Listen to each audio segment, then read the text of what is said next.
till the floor gives out. Come and get the glory, come and write your story, and live it all out there. You're tough as steel and you're sharp as iron, shining like a diamond when the pressure's on. Come and get the glory, come if you dare. You can be number one.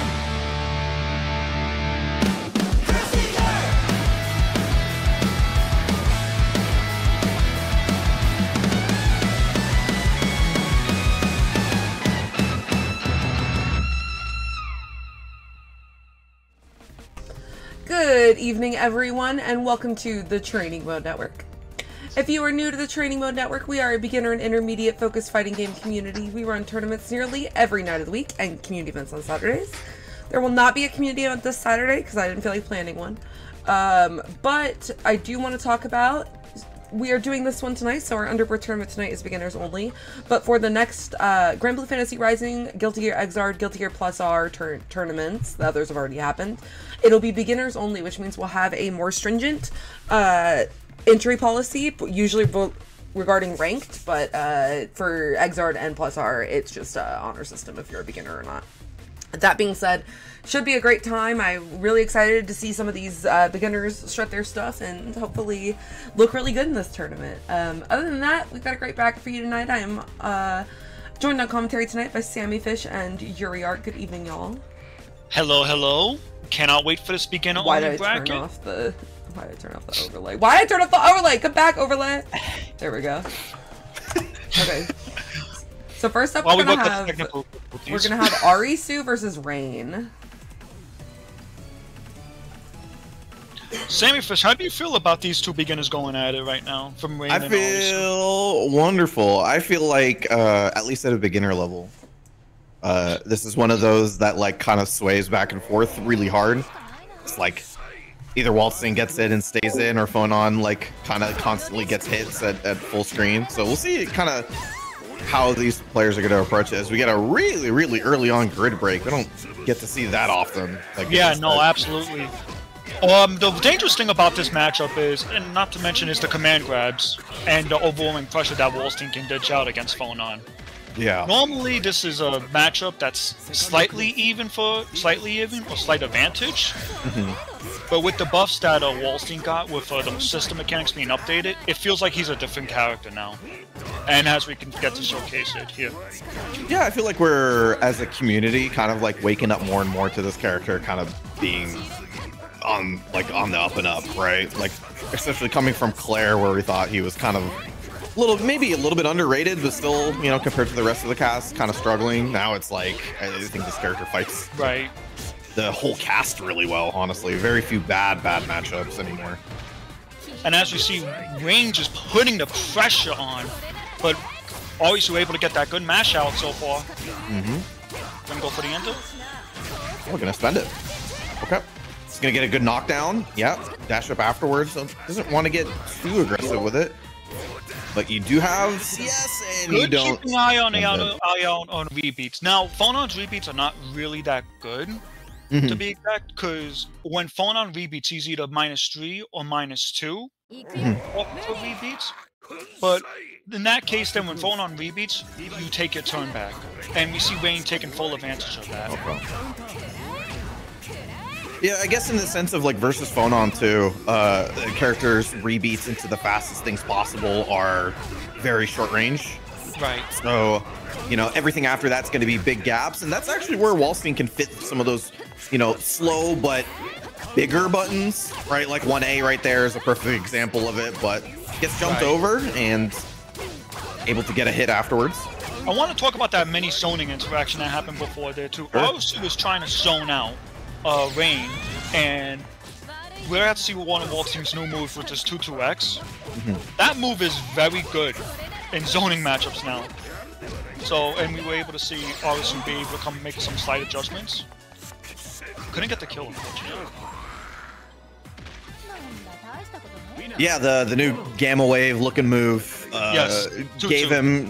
gave him an ability that he didn't have before, which is a presence at full screen without CS, and that is like a huge deal. As we get a body dive without CS, you don't see that all that often. Good read. 6-6C? Pick it up. Oh, dropped it. Unfortunate. That was a sick combo though. You almost had it. Oh, okay. Just 2-2. Yeah, just do it again. Oh, I messed up the combo there. Especially for Fonon's sake, since you do have the range to contest that, you definitely need to stick something in between the 2-2Xs. Yeah, no, absolutely. Oh. Nice. All right, able to take your turn afterwards, and that's like something that you can say is working out quite well. Arisu's taking their turns, and then it's leading to big things.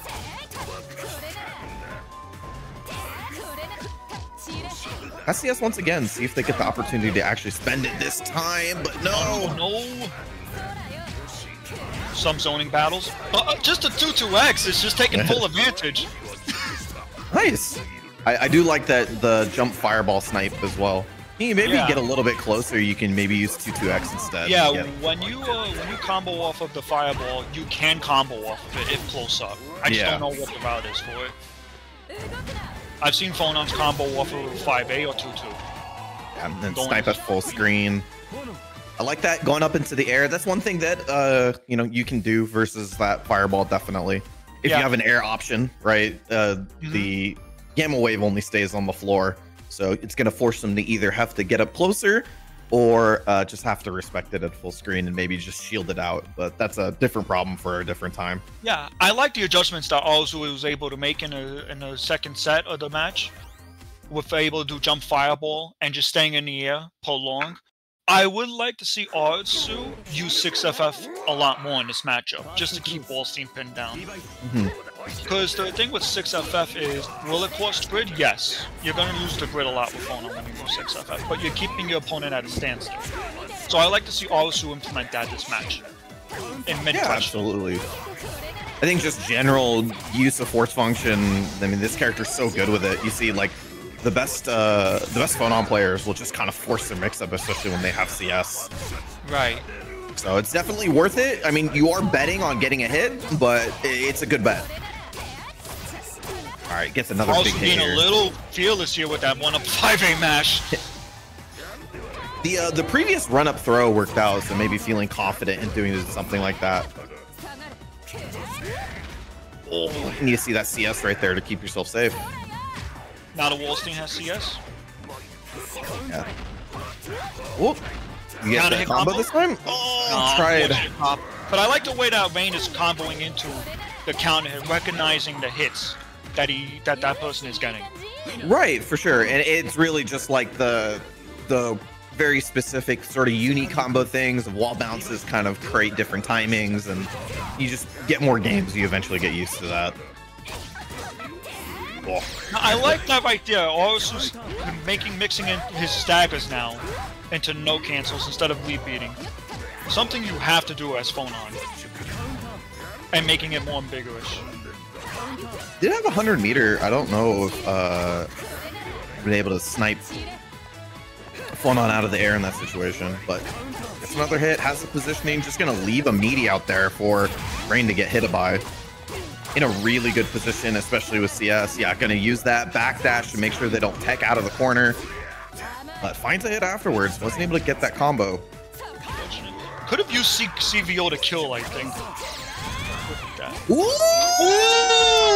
Oh, that was couldn't get the kill!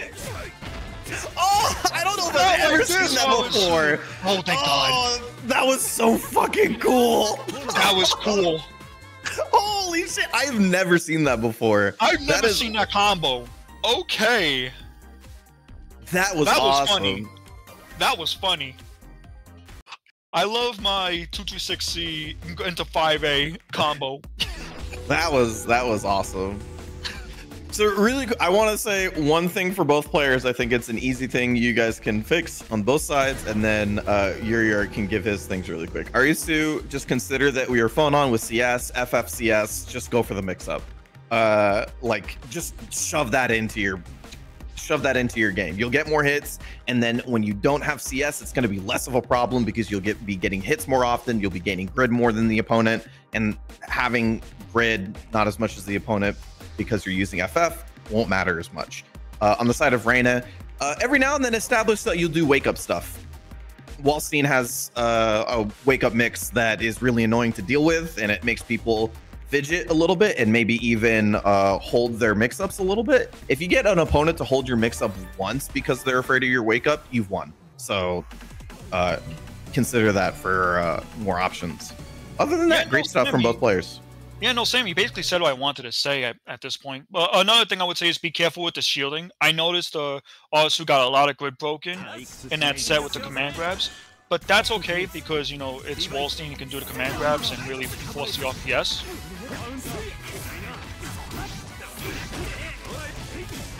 Okay, get into this one. We have Tsurugi versus Gordeau. So matchup I haven't seen all that often, in that Tsurugi is a new character, but let's see how this goes along.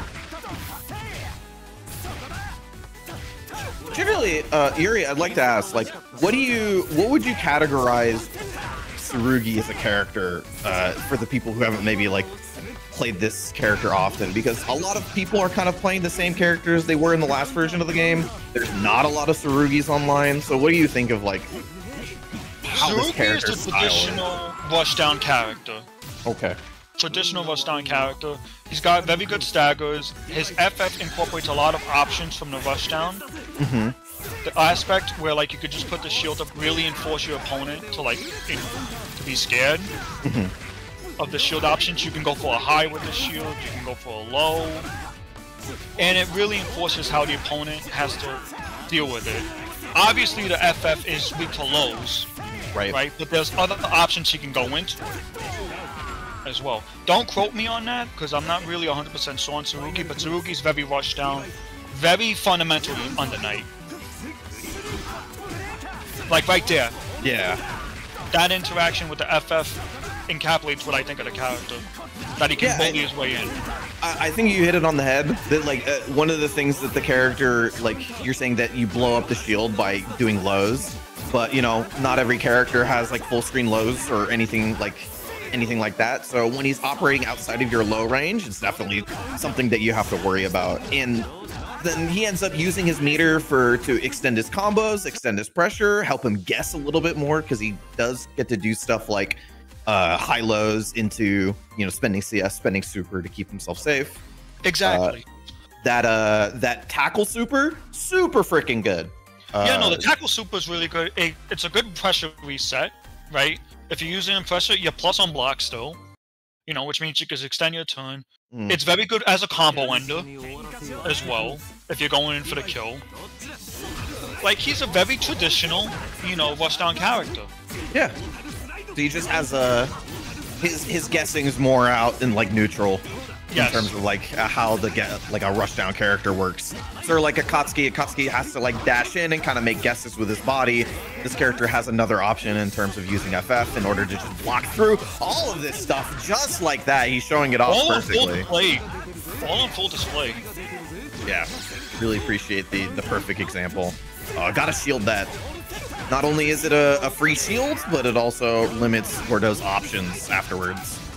Now, I don't know if Coughing Baby's being really curious of the Gordeau 214, but I like the mashes that he's doing on Gordeau. Showing that he's not scared of mashing on his pressure. That's a classic Tsurugi round start, I feel like. No, it is. It is. Very much. I'm gonna get the start for the DP punish you want. Oh, gold throw. In that scenario, I would like to see if he really baits out Gordeau's reversals. Just go for like a big punish, like a B or C starter. Oh! I'm trying to commentate, but I just love seeing. Oh, gonna kill? That's gonna kill. Definitely. Yeah, it's one of those. It's kind of like Baiken, not necessarily in playstyle, but in the idea that when you play against this character, you have to change the way that you operate versus him. You don't get to necessarily like do the exact same things because of the shields. So you have to like consider your risk reward for things differently. Like in this specific situation, we're seeing that Gordeau's Mortal Slide definitely doesn't have the risk reward that it does versus other characters. Right. Another thing I want to point out is, sorry for cutting off, Sammy, is the way 6 speed is being used in pressure. That's the thing with the high-low. He can go into high with FF, but he can also go into low with 6-6B as well. I don't know what else he can go into high, but that right there just establishes the little gimmick that Tsurugi can do as well. Yeah, so definitely, like, I think in terms of playing against Tsurugi, making sure that he doesn't get CS is a big, or Vorpal is a big deal, because it gives him sort of free get in. He doesn't have to spend meter for it. If he ends up having to spend meter for his mix-up, you're technically at advantage, because he needs his meter for a couple of other things as well. So you shouldn't feel too bad if like he has to spend meter and then get a hit afterwards. It only really matters if he gets a hit afterwards after that. So making sure you keep Vorpal, make sure it means you take turn with it, and also be very wary of his shields. Sometimes that means you just have to play closer. Like that just, sometimes you'll just be like, as Gordeau, play in that 3C range a little bit more. It sucks, but you know, it's better than just not having any pressure at full screen. Right. So I do want to say these two players, one of them is Francie, the Tsurugi is, I know him from playing Faust in Exard, and then Real Human is someone who consistently makes like really high, like top 4 in our Strive tournaments as Axel, and so it makes sense he's on Phonon. Yeah, when you said the Strive play, I was like, yeah, Axel, Real Human, Axel. Yeah, Phonon's the perfect playstyle. Yeah. So very nice to see how two players from Strive actually incorporate their playstyle into Under Night. Yeah, what's interesting about Phonon is that there isn't a lot of characters like Phonon Axel sort of archetype where they use their range to get in and then like to stay in afterwards. Usually they're like, usually a lot of characters like out of range are usually characters that want to stay at range the entire time, and like so they like get a combo and then they reset you to full screen. Neither Phonon nor Axel are like that, so both completely different characters. Yeah, so very cool, like good transition. But Tsurugi getting the hit here. Oh, veil off. Get off me. Now, another thing that I wish Arasu would implement his game stand, when Phonon gets a 5B starter or a C starter, you can go straight into her optimal combos, which allows you to do the DP slam combo, where you do 6D into DP. It leads more into an optimal combo routing. You can go into it on 5A, though. Keep in mind, if you do 5A into 5BB, J2B, that's the route I know personally from dabbling with her a little bit. You can still go into that route, but mainly on a B starters to C starters, you want to go into the DP route. Yeah, it's good damage, sets up Oki afterwards. It is hard, like, don't get me wrong. I think it's like it is the finickiest part of that combo, for sure. But it's totally worth it. It's absolutely worth it. I also want to say that Real Human is fake sponsored by Cool Math Games. He's not. He like, you can put whatever you want to be sponsored by, but then on Twitter it says I'm fake sponsored by Cool Math Games. I respect it. Now I like that little interaction there where he jumped out of the command grab, but unfortunately couldn't get the tech.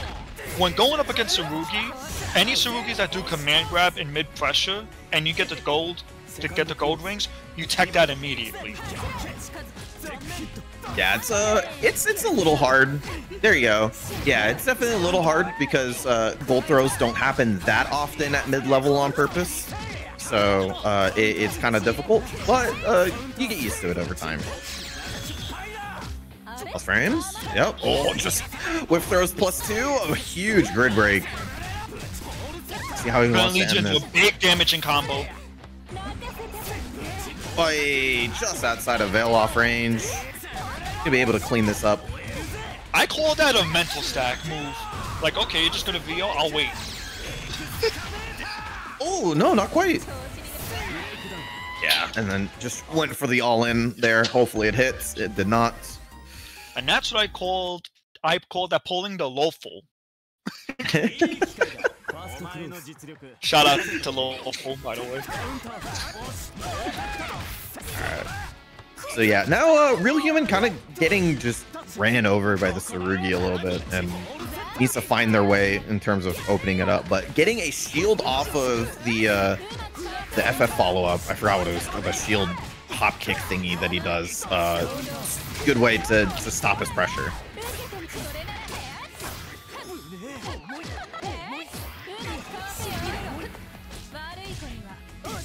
Finally getting some offense going.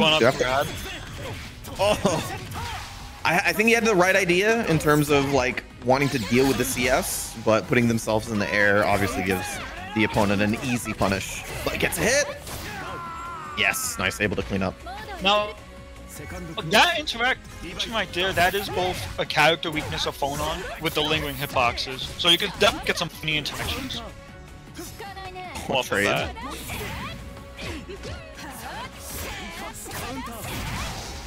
Oh, both spending a lot there. I like that right there. That's what I wanted to see.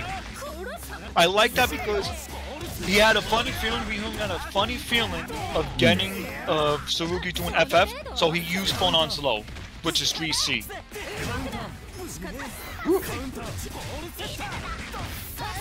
Yeah, pick it up. Very nice. Tried to fit the CS in there for a little bit of optimization, but yeah, I was able to find the hit afterwards. We'll say for people to kind of learn your CS in the middle of combo optimizations, try to learn what your your steer ender CS combo is. That like is the easiest way on earth to figure out how to. Okay, at this point I can't. I looked it up and I couldn't figure out what a steer ender was. So steer ender is the new 5A plus B that you do in the combo. Because, and I believe we're using sort of like smart steer ender. There's a couple of terms that float around, but that's kind of the idea. Because there isn't, I think, anything in the game specifically that says that. I actually had to ask Twitter to figure it out. Yeah, there's nothing on Mizumi about it, so I was like extremely confused. Yeah, it's hard to search out. I'll let Sammy talk actually. Yeah, so it's a 5A plus B. It basically what it does is that it immediately ends the combo, and it gives you a knockdown. And every character has the ability to do it. So the reason why I'm saying, if you want your easy ability to find the way to CS for meter before our round ends, you can do something like any hit that's a normal. Press 5AB, it will sort of normalize the combo, and then you can CS afterwards, and then to find your ender. So that's a good way for you to like very easily fit a CS into your combo, but you still have to figure out what that is. So I suggest like labbing that out. Okay, that makes way more sense than what like people were just saying it, and I was like, what is going on? I think the smart steer ender really, allows you, the player, to really emphasize ending your combos a lot more simple. If you feel like you're gonna drop something, or you don't feel confident in it, or it was like an odd hit or something, that makes sense. You can modify it and just do the smart steer ender. It leaves you plus enough to run your Oki game. Not to mention too, people use it to win the grid war, like in the last second. So yeah, if you use it early on in your combos, I think it's like within the first 5 hits, you gain a block or grid, and then if you use it later on in your combos, you actually lose a block or grid. But for some characters, it's very worth it. Akatsuki is actually one of them, because Bitatsu sometimes scales so hard at the end of a combo that you don't actually get a nice knockdown afterwards. Steer Ender will actually give you that knockdown that you weren't able to get before. So super nice for him to use it. It also has the same frame data every single time. So no matter, as long as it hits, the Oki, the amount of frames that you have for Oki stays the same, and it makes it so nice for you to run your Oki, because it means that you don't have to worry about it being a different scenario or a different situation. You can just literally just run your whatever mix you have every single time. And it's something that I use very, very often.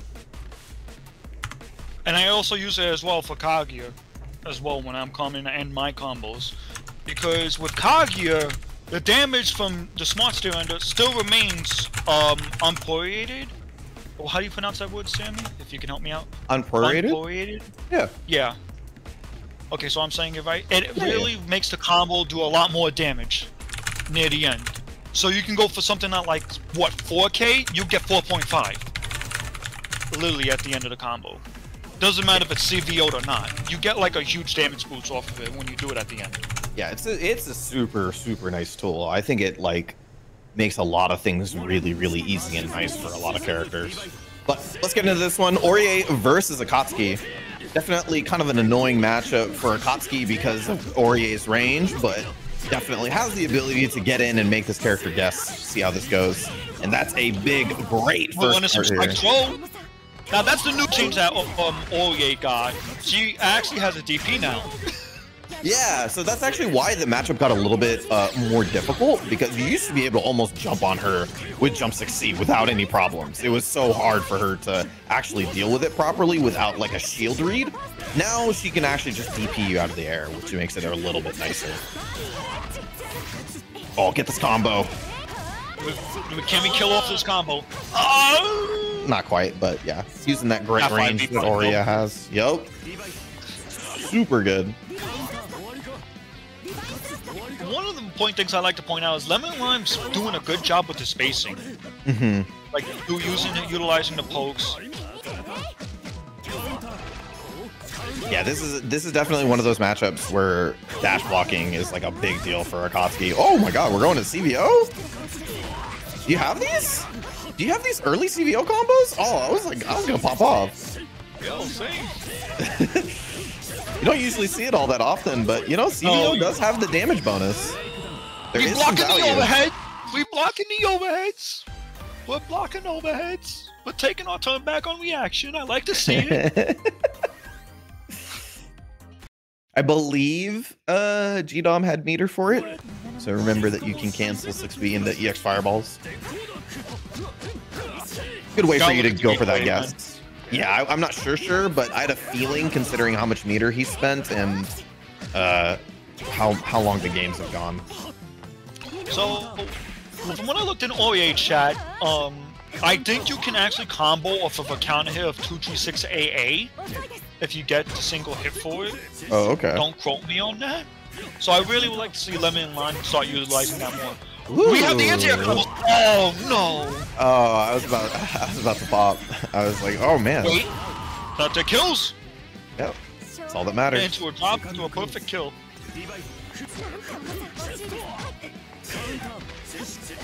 Does 5B is a little too slow for that. I am almost certain that 5A reaches in most situations for Bitatsu punish. But you do obviously, you know, shielding it will be important as well. Oi! No! The J60, unfortunate. Goon just getting this J60 can't combo off of it. Yeah, it's really unfortunate. Just mashing the 3B on Wake Up, maybe expecting assault. So, when Aurier does, I want to point something out to GDOM. When Aurier does 214X into B, she's plus on a follow-up. The basic counterplay to that is to make it +1. At least, if she's +1, you don't win.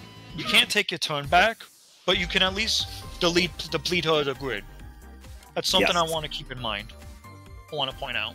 Yeah. Great stuff. I want to say, for GDOM specifically, you have a ton of plus frames off jump 6C, not even just on hit, but on block as well. So don't be afraid to, on certain times, legit just dash up afterwards, because it will give your opponent a reason to press a button. That's what you want. After you give your opponent a reason to press a button or tech or something like that, then you literally just do jump 6C into 5B afterwards. It'll usually be far B. And that will not only help you with all of those jump 6C combos you missed, because you're trying to go into 5A, which I don't mind at all. That probably works in the corner. I'm like trying to remember off the top of my head, but spacing's weird on some stuff. But you're so plus that like nobody can deal with your far B afterwards, so don't even need to worry about it. And then you can do something very easy to confirm, like far B 2C. Then you have 3 hits to confirm whether you got the hit or not. Easy peasy. And you can give yourself training drills for that. Just literally go in the lab and just jump 6C, far B 2C. If it hits, do your combo. If it doesn't, just either rebeat and block, or maybe cancel in the fireball. Anything afterwards, try to do that. Go ahead, Sammy. Sorry, one other thing. Just teach yourself to keep pressure. Akatsuki does not want to get in more than once. It's like the honest truth with this version of the game. The character does not want to get in more than once. Spend your resources to get in because the character has so much damage in it built into his kit. He doesn't actually need it for supers. He uses it for Oki, or for damage. I mean, he uses his supers for Oki. Uses his supers for pressure. That is it. Yeah, no, absolutely. Another thing I want to point out too, yeah, you definitely want to actually be in with Akatsuki. Akatsuki got really big normals that can really keep you at large if you're defending. Speaking from experience, who's had to deal with Akatsuki, there are a lot of good players out there like Twang, Salty, Squish, just to name a few, that actually are really good Akatsuki players. One of personally people I like to watch is Trang, because I feel like he's the fundamentalist of Akatsuki out there. And he's from New York, and I have to support my local Akatsuki members. That's fine. That's fine. Alright, so Nanase versus Seth. This is probably a match that we didn't get to see all that often in the previous version of the game, but Nanase is like so good in this version now. We'll probably see it way more often. Getting hit by 2 unblockables though, that's unfortunate. That's like the common knowledge check for Seth. If you can deal with the 214B knowledge check, which is a mental stack in all of its own, because there's a lot layers you can go into it. You don't even have to do it to unblock. You could do 214A. Yeah.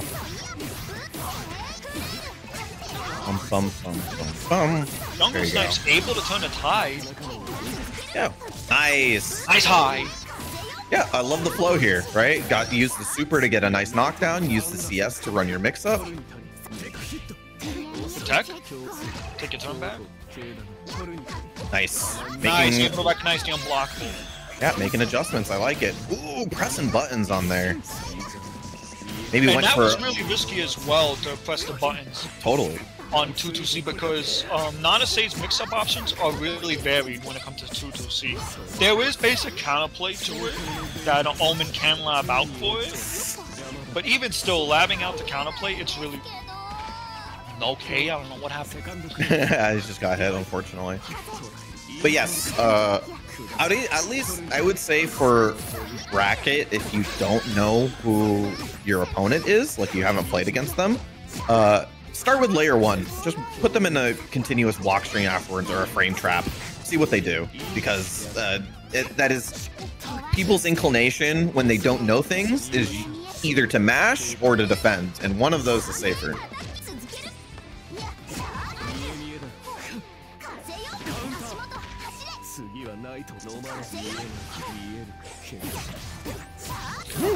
Random concentration? Probably on maybe trying to get CS. I think that was a IBD. Yeah.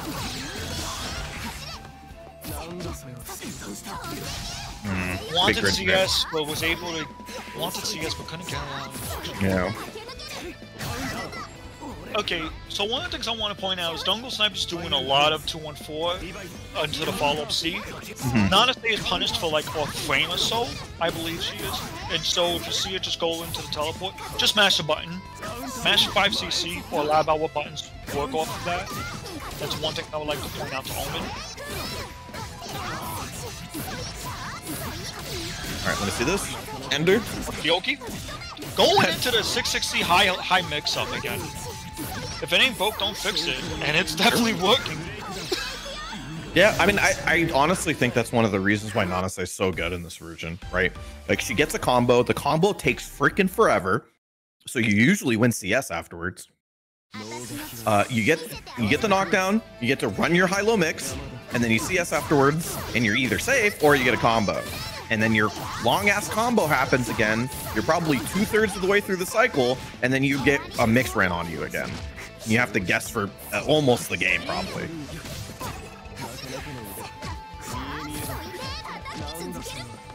Yes. Keeps it simple afterwards. Except those have the grid lead, though. Yeah, need to find this hit here. Otherwise, things are going to change, and that is the read right there. We'll say Omen doesn't need to do that shield. It is because you've pretty much won the cycle, but finds this hit afterwards. That's a big deal. Gets Be able to. Ooh, red miss, but no DP. Red miss. Oh, let me see a super. Let me see a punish. That was a crazy mess because Nanasei's plus after that. As I was saying before, like on that first mix that we were talking about, need to implement, need to let your opponent know that they can't mash on these things. You can even take the information on that first 2-2C situation and say, oh, this person will probably mash on plus frame situations. So then go to your frame trap situations afterwards and see if you'll go into those, if you'll mash into it, if it's a slightly different frame trap. I would like to see Jungle Snipes when Seth goes into the orb setup to just dash up at him, because Seth is minus enough that you can probably get a grab punish or at least make the orb disappear. That's the one thing you want to do if you're going up against Seth. If you see Seth try to go for an orb setup, just deny him the orb setup. Because you don't want the orb to shoot, and you have to cover any more traction. Yeah, at the minimum, you run up on him, you take his space away, right? Like he has to start going to the air. It means he has to start taking a little bit more risk than just being on the floor with an orb behind him, and that just opens up your game a little bit more. Not only that, though, Nanasei's and normals are really, really good. So you can catch Seth with Nanasei if you time it correctly.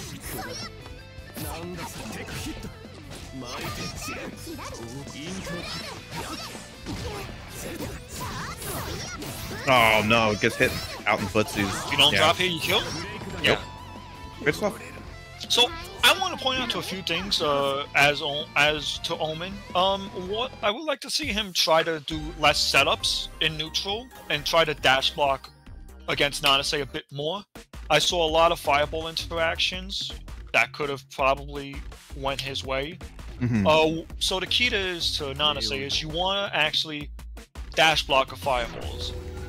You establish an RPS, right? You either dash block, she can either run up grab, right? Or she could just do another fireball.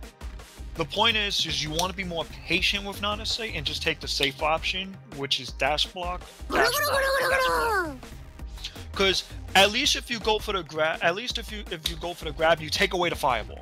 Yep. Right? Or you could just be patient and see what she does. Yep.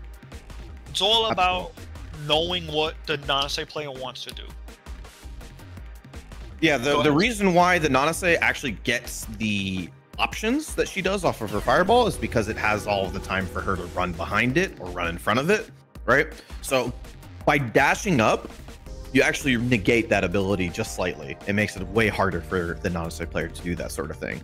Because if you're put into block stun by the fireball, they can no longer regular throw you, right? They have to wait and do something else, gold throw you, which is reactable, or some other thing. So that's a good way for you to... Shout out to your local son. He runs a server called G8 that is for new Skullgirls players, and he does a great job with it, so I wanted to shout him out for that. But he's going to be up here with the Kaguya. And Ria's Bite, we're seeing again with the Tsurugi. Alright, this is the combo. I'm liking it. This is your neck of the woods, Fury. Yeah. Yep. Really cool. I'm happy that we're seeing actually 2 new characters on the screen. That's awesome. Oi, gets all over. Even the cross up as well. But... I like the fact that he's showing the optimal combos for Kaguya right now. I got to see the basic combo that he did, and he's trying to do the 4v6C. Loving it. Nice. Good. Understand. I was praying that did not whiff because I had unfortunate scenarios when I did 623C with her, and that whiffs, and it upsets me. Oh, try to anti it, but just couldn't get it on time. Oh no. Now, Golfing Baby's use of the FF, I actually like it a lot.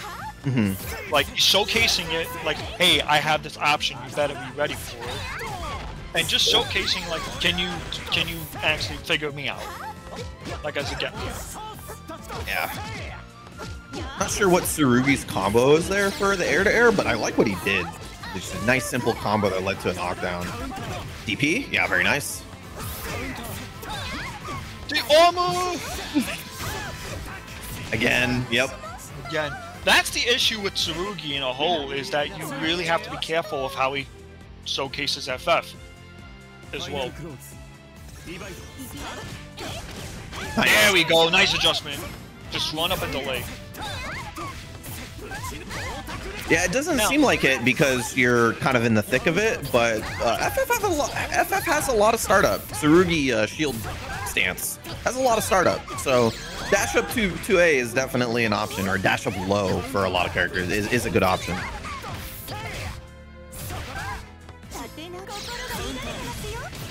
Just DP on wake up. Worry about that CS. Ooh, trying to bait something afterwards.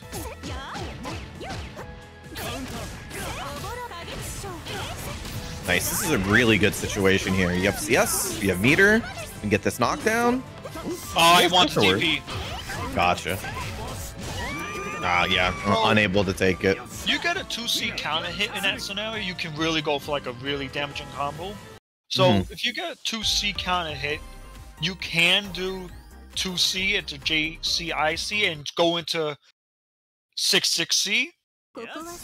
That's the optimal route for Kaguya, you know, on any of her punishes or counter hits, to be exact. Oof. Now that's the thing that makes this matchup a slight disadvantage, because Tsurugi can really punish you for doing unnecessary beam shooting, like 6-6C, 2G6B. Yeah, especially doing it like half screen in, like it's gonna be easy for the Tsurugi player to get up on that.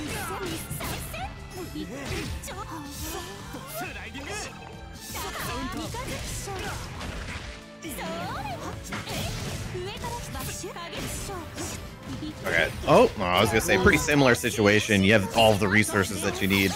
Tried to reset neutral with that CS, but betted on the DP. It's gonna work out. And it looks like local Dunch has the basics of it. He just needs to optimize his routing a bit more from what I'm looking at. Yeah, totally. And his pressure can use a bit more work, incorporating no cancels a lot more. Kaguya's weaknesses, whilst he is a good strike draw character, it is very hard to like, what's the one I'm looking for? Enforce it. So that's why you have things like 2G6A to enforce the stagger, and if you have meter, you can cancel into your plus range, which is 2G6C. Sure, you're spending the 100 meter, but you'll be at least plus enough to keep your turn and to extend it.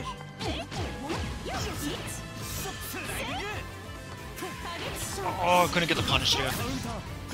Oh, second hit, wasn't able to get a combo, but just takes that plus frames, runs a mix-up off of it, gets the hit with the assault.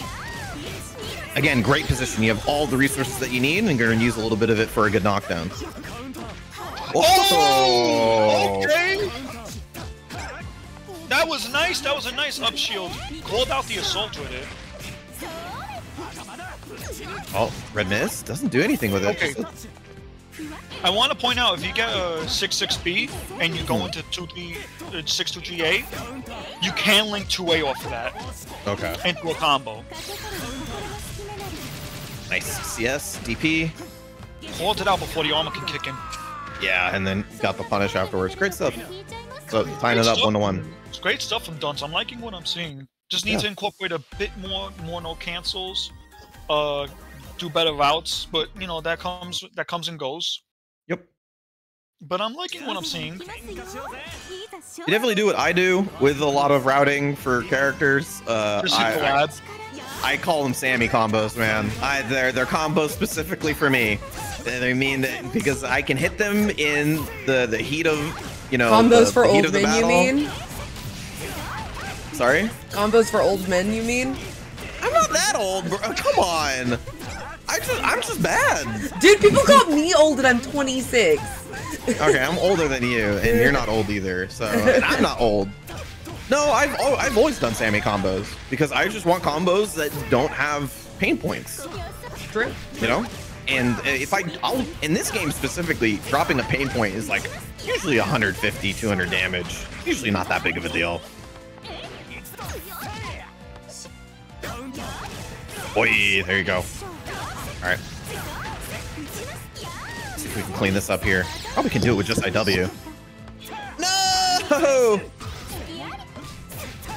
Oh man, tried to go a little bit nuts there after the CS. Thought they saw something and tried to go for the DP, but gets grabbed by the grid break, and Coughing Baby able to take it around.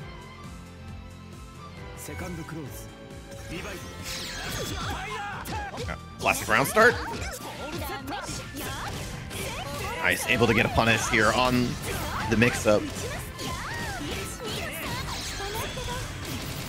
And then we're going to use EXCP, get this nice knockdown here. Rolls out of the corner. Oh, very nice. Oh, I was going to say wasn't able to get the combo, but turned it into a mix-up. Tried to go for it once again, but not eating it that time. Good position to be in. Just have to worry about the CS. Yep.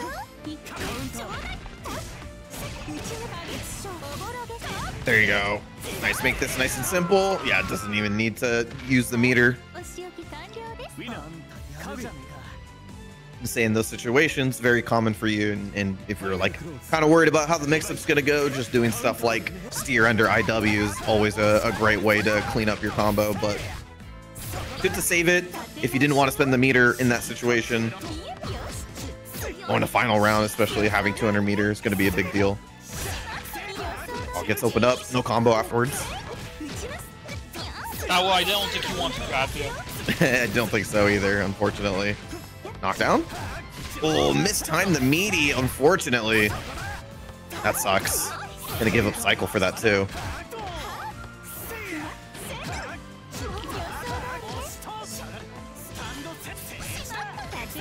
Ooh, we're in. Just does not want to block. Oh no. Yeah, and that should be it.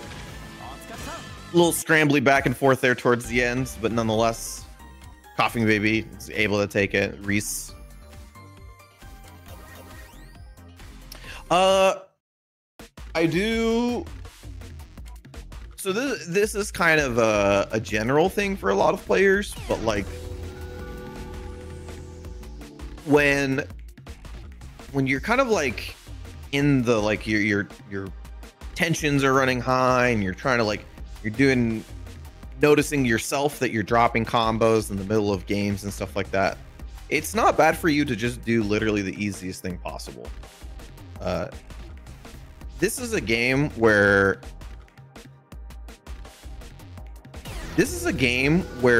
making sure that you have more. I was trying to find better words to say this because I didn't want to take forever, and now I'm taking forever. Right. No, I get what you mean, though. Like you want to control interactions as much as humanly possible, right?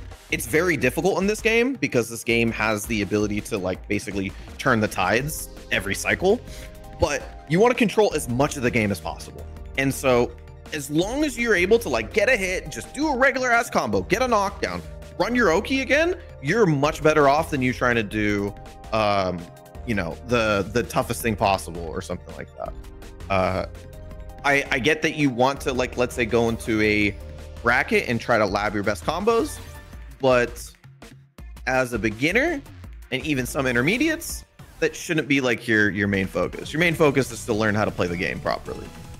Don't worry about the combos or whatever. Like, honestly speaking, at the end of the day, like, combos are only as good as like getting the best knockdown possible for your Oki and stuff like that. Usually the damage doesn't matter that much because nobody's, even at my level, not good enough to really warrant doing the max damage combo with the possibility of dropping it. So just a thought here is like learning to play the game in terms of its flow is better than just doing the max optimal stuff all the time.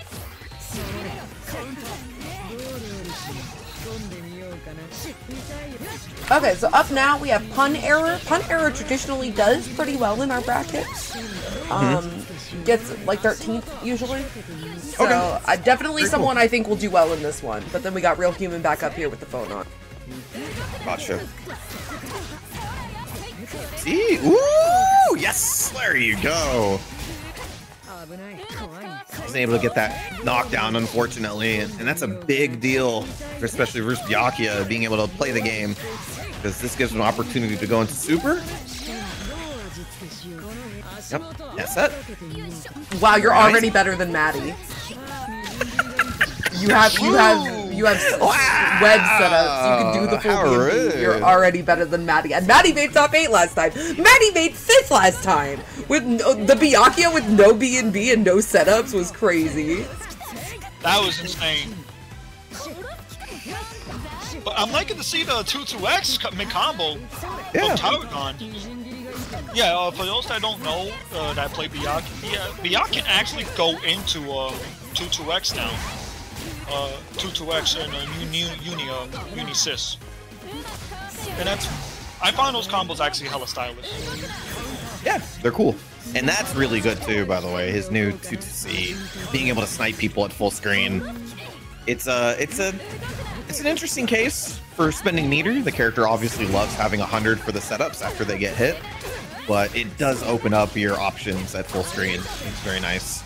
Right. Oh, so Yakuna's version lost the ability to steal grid, I think from spiderwebs, but he gained something in return, which was 2-2X.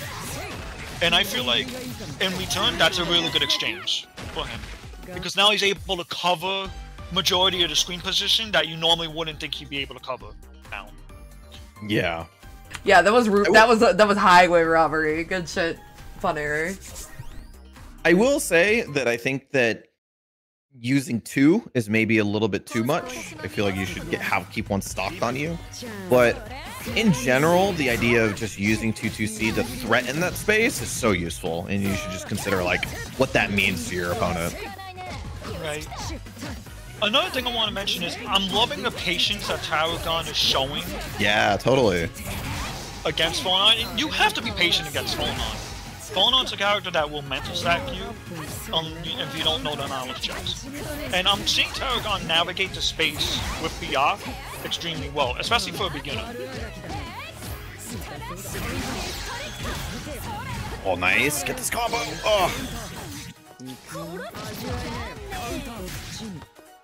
Oh, no, I got opened up by the little bit of delay in 2-2X. Yeah. Didn't have the meter to do EX Rekos to invincible through that, so unfortunate. But finds his hit. Oh, not quite. All right, it was always the setup. That was crazy. Once again, I'm loving the 2-2C usage from Taragon.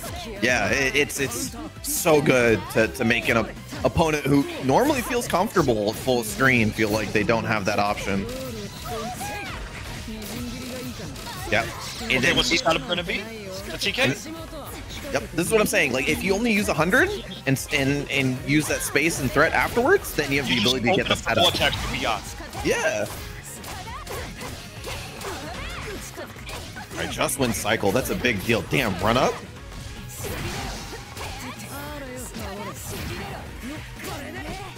Oof.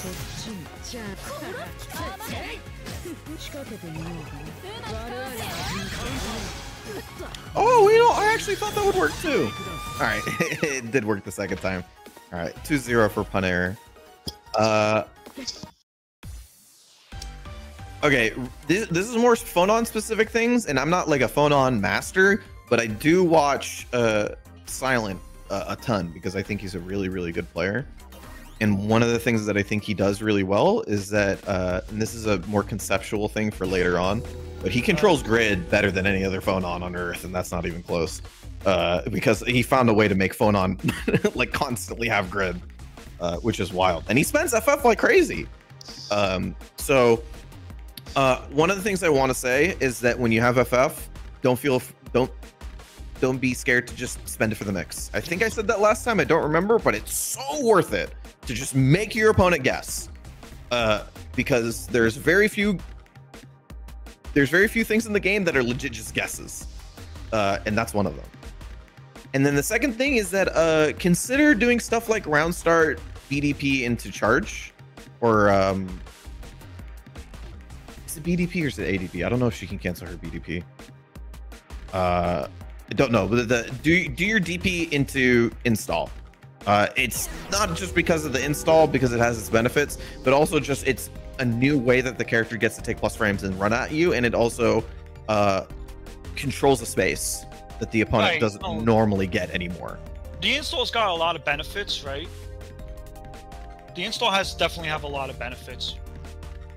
Yeah, I'm not even talking about the benefits themselves. Like, the cool thing that it has now is that it just gives you the ability to just be more plus in a better state, and you get to run mix off of it. Like, even if it did nothing except for make your fireball slightly better or some shit, like, it would still be more worth it than you canceling into like EX fireballs or something.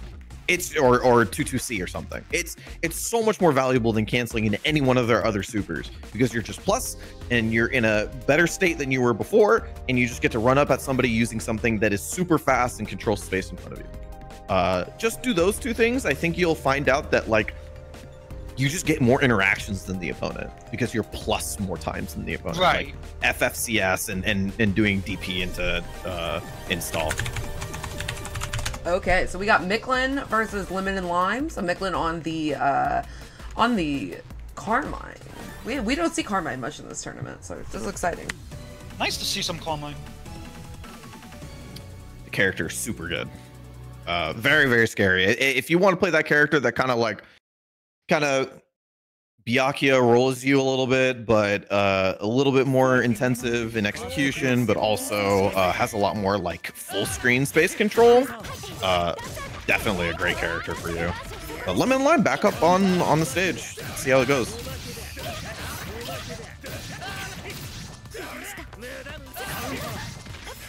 Now that's going to be the key right there, the 6B.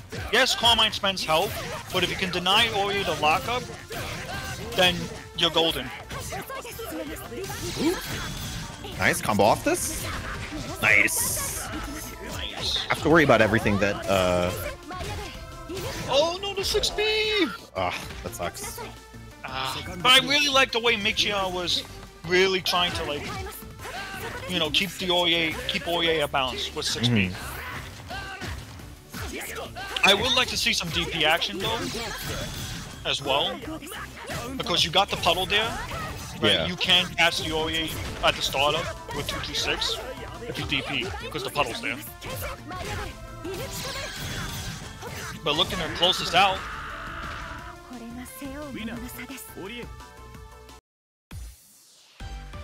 Yeah, really like that Lemon Lime is pretty comfortable in like blocking it out. I think that's like the biggest way that people kind of lose to Carmine. They just get overly impatient versus a character that is putting a lot of stuff on the screen and it has a lot of good frame data.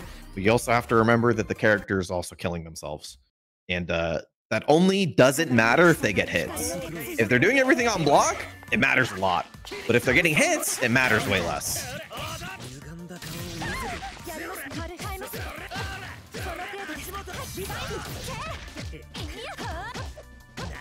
Nice. I mean, the rebeats in their pressure, a lot of thrust mix-ups as well, putting your opponent at a range where thrust is the best option. Have to worry about that CS on wake up though. Not seeing it just yet, but finds a button out.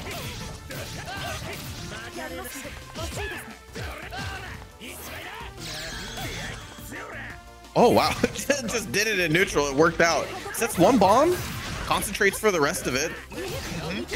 Just gets hit by the wake up option, but wasn't able to combo off it, unfortunately.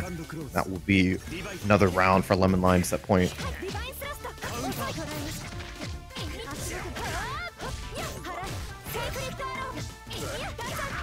All right, let me see the super. Oh no, tried to go for the 2-2B setup. Yeah, so the Ori has it. Switch gonna finish it though. Oh no, this is fine too. Yeah, this has been the IW. You get a combo afterwards. It's huge damage combo for Ori. The beginner Carmine just doing 6-6B. You know, I respect it. Absolutely. I respect it. Nice. I loved it. I love it. It was exactly what I'm saying before. You get to learn how to play the game by doing easy combos. You don't need to do max damage stuff early on. Learn your max. You know when you learn max damage stuff, I'll tell you exactly when you learn it. You learn max damage combos when you go back to your replays and you realize that you're losing by 500 health, by like 300 health. Yeah, you like, I have always been of this mind. It's like, you don't learn the optimals or the hard combos that will net you a little bit more damage until you are not winning because of it. Yes. Exactly. Yeah. And I like seeing that. It reminds me back when I was, you know, just playing on the night for fun. Like, I didn't know any combos. I would just do the smart steer combo or just learn a basic combo and just do it for like a good month or so. And I was like, okay, now I actually need to update my combos. Yeah, absolutely. Once you realize that it's the reason why you're losing or you're dropping games for it, then learn the new combos. But until then, you have no need to. Because I'm going to be honest with everybody here. I love y'all for entering this tournament, but there's almost always more important things to learn. Like the honest truth of it. So I love seeing that Carmine combo because it lets you play the game. Because afterwards, I can tell the Carmine player afterwards, hey, the reason why you lost that, it's not because of the combo. You lost because you didn't respect that the opponent has CS. So you assaulted, and then they CS'd and wake up, and then you lost. Yeah, and even if you think you're losing because you don't have the good combos, I implore you to look again, because it is very rarely you are losing because you don't have the good combos. Exactly. Yeah. There's always a different reason why you lost. That's why I love Under Night. You find many reasons why you're losing. Instead of just doing one combo, oh, you need to do a better combo. No, there are much counterplay to Under Night for each of the cast that you have to learn. Yeah. You have to also learn how to play grid. You have to learn how to play with your range. What are your normals, etc. Just to name a few. But the most key aspect is you're learning how to play for grid. I also think another important thing about this game is you might not have lost because of the interaction that you lost the game for. Oh yeah, you can lose. So every time you're like, damn, that was really close and I didn't end up clutching it, go back 2 interactions and see if that's why you lost the game. Yeah, absolutely. Alright, getting this one. Tarragon versus Jungle Snipes. So Jungle's showing off a lot of good stuff the first time they were up on Yeah, on no, stage. I actually did love it. And like I talked about before, just dash blocking to show that to Nana, say, hey, I'm going to limit your options. Yeah, one cool thing about this matchup, too, was that the Nanase doesn't actually need to be in this range that Jungle is in currently, because the opponent actually, like, Yakia, other than 2-2X, doesn't really have anything to hit you with. So you can kind of just jump in the air before he has meter, throw your fireballs out, follow them, and then look for the opponent's response. But good position here, especially with CS. Gets a reversal thrown. Oh, I didn't think Jungle Snipes realized he got the hit. Couldn't capitalize on it, unfortunate. A little bit of a scramble. Yeah, both characters jockeying for position. Gets opened up by the overhead. So I would like to talk about that one interaction. That is, for those that don't know, that is Byakuya's knowledge check. Right there, his force function. Where he can go into an overhead setup.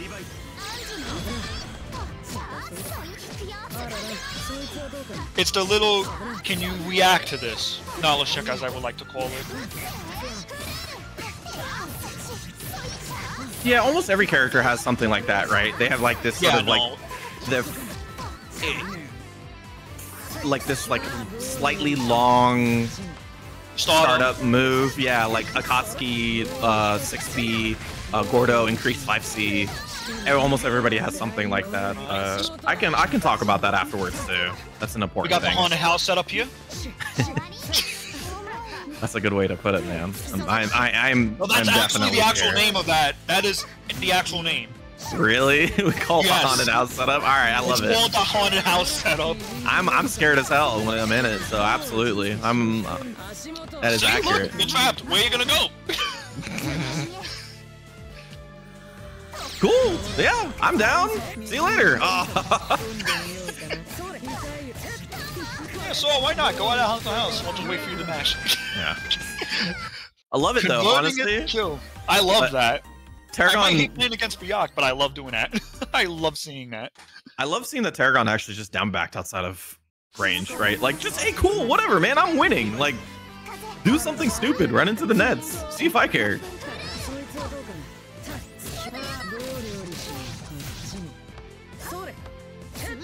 Unfortunate drop. All right, I love how Tarragon's just showing no fear. yeah. Like, Nanase's got really good normals that you can mash out of in Byakuya's pressure, but Tarragon's just like not showing like, hey, I'm just gonna do my buttons. Screw if you got good buttons. But unfortunately, he's catching up now. Yeah, I don't like that CS Tarragon. It was just right before the cycle ended, so it was better for you to kind of play for the cycle instead of just spending CS right there because you weren't sure what was going on. So I'd rather you just like hold on to it and just like down back. Ooh, backdashes out of it, but yeah, has CS. Yeah.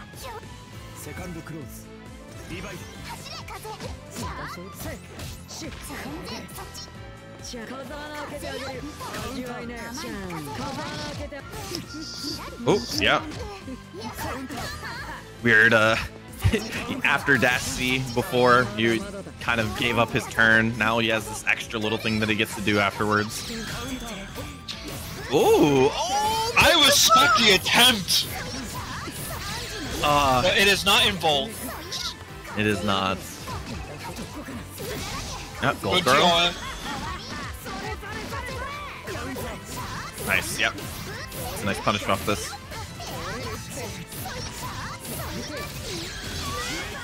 Now, if Alright, there's that's one enough. thing I implore to jungle snipes, I know that was a big punish opportunity, but instead of you doing, you know, your normal A button, do your B starter or C starter.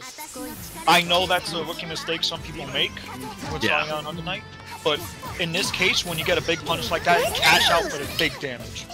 Oh, and if you're a character with a 2B is low, make sure you use 5B. That too. Yeah. So yeah, this is a game where button strength has different sets of scalings, so and different combos afterwards even. So definitely learning to use your heavy buttons for heavy punishes is a big deal. There you go. All right, Jungle Snipe's not letting the opponent mash or press any buttons in that situation this time after 2-2C. Very nice. I love to see it.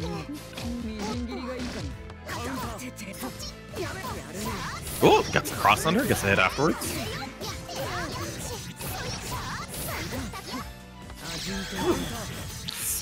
Ooh, kind of a panic 2-2C, but it's gonna work out, and he's getting the combo off it. Very nice. All right, getting to be able to go into super after this. This is a big deal. Oh no, decides not to. That is a decision, but I think difficult. Gonna spend it on a guard thrust. First one of the night. Yeah, SCS keeps it safe. Very nice. There you go, and gets it afterwards. That's actually the moment that Yuri was talking about before. The situation where that fireball gets to linger in front of you and you give the Nanase the time to dash up. Just dash block into that fireball. Kind of ruins the situation for her. And it forces the Nanase to go into a next layer.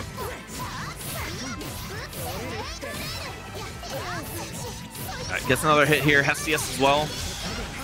Jungle Snipe's been really good in these positions. Yep, just run the mix.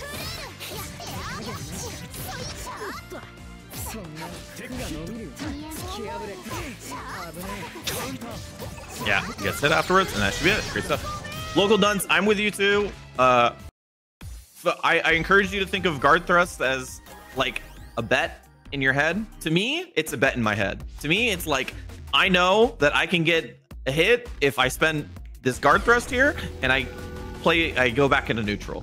To me, then I go, okay, cool, I'm gonna spend it here. I know I can get the hit afterwards. So that's kind of how I think about guard thrust. I play Akatsuki though, so my meter gets used for utility way more than some other characters do. But that's definitely a way you can like sort of approach it. For Arisu, I would say that the things that you should focus on in terms of like how to prioritize what you're learning is basically a step-by-step process and learning how to play the game. So what's like a flow of the game kind of look like for a winning match, right? It goes, you know, play neutral, get the hit, get the knockdown, run Oki, right? So if at any point it feels like that you're your flow is breaking, address that, and then move on to the next step. And that can get way deeper as you go along. So like, let's say for example, Oki and then pressure, and then you're trying to find the hit again, and you're realizing, oh man, the pressure situation's not going very well for me. I'm not getting the hits afterwards. Then there's probably things to recognize in terms of how you pressure. Maybe you're not implementing enough throws, enough of a mix-up option. Maybe you're not respecting the opponent's vorpal. There's a lot of situations in this like little bit here. It's kind of where Uni gets played a lot, actually. Right. So I would consider taking it like that, step by step, one at a time.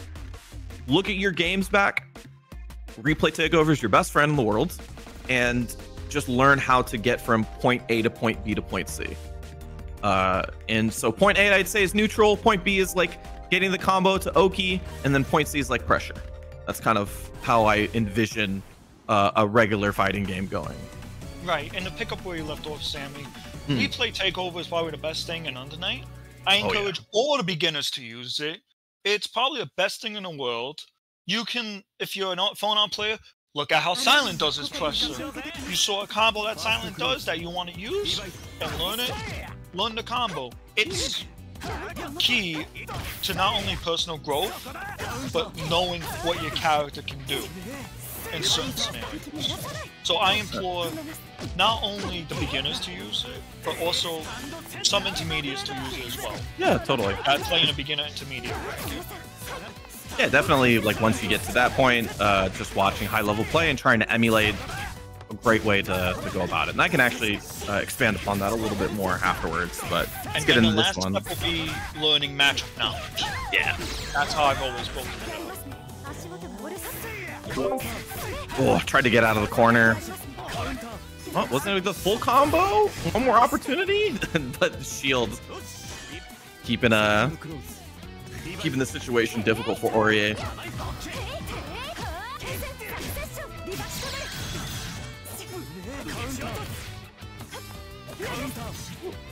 Tried to walk back around to keep the corner positioning, but backed up. Oh, once again, shield rearing its ugly head. Nice, Coulter Tech, love it. You have CS? Try to be in that range for that 6B.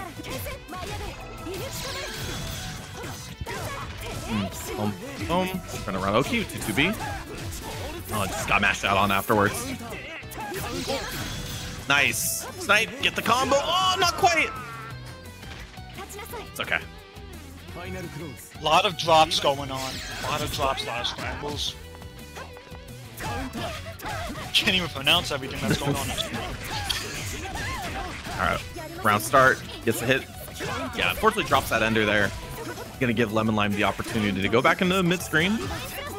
But cycle going in the Tsurugi. And I'm seeing that a lot actually just in general for beginner plays. Like running into Tsurugi FF is kind of like a pain point for a lot of players. And yeah, it's just good for you to learn that like at certain ranges that it's going to be, the Tsurugi player is going to feel confident in being able to do that, and your options are going to change. So yeah, like that right there. I want to point out that Coughing Baby did a really nice fuzzy mash there. Caught that to start up with a 6B. And you have to showcase that sometimes, especially when you're going up against Aurier, that you're not afraid to mash doing a 6B. Do love that Lemon Life finally used the new Thanatos super. That thing is super freaking good. Definitely also suggest you routing into it for your combo ending situations. Papa Pesto's actually shown that off a lot recently. Pesto has shown off. One of the EU players I played against, Nev, shows it off. 214 BC allows for a really good setup that can enforce the RPS. If you use it at the end of your combos, right, you can enforce the what's the word? The RPS setup. Yeah. Oh, CVO? No!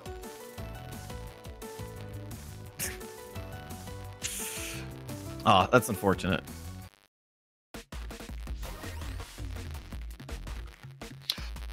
Oh, I love this game! I love online fighting games. All right. Really quick, at least, so because we have the couple of seconds that we do. In general, Yuri, what do you think? Like, what's the biggest thing to note about Tsurugi Shield, and like, what's the biggest change you can do in general for you to like stop the opponent from just using it in neutral like that?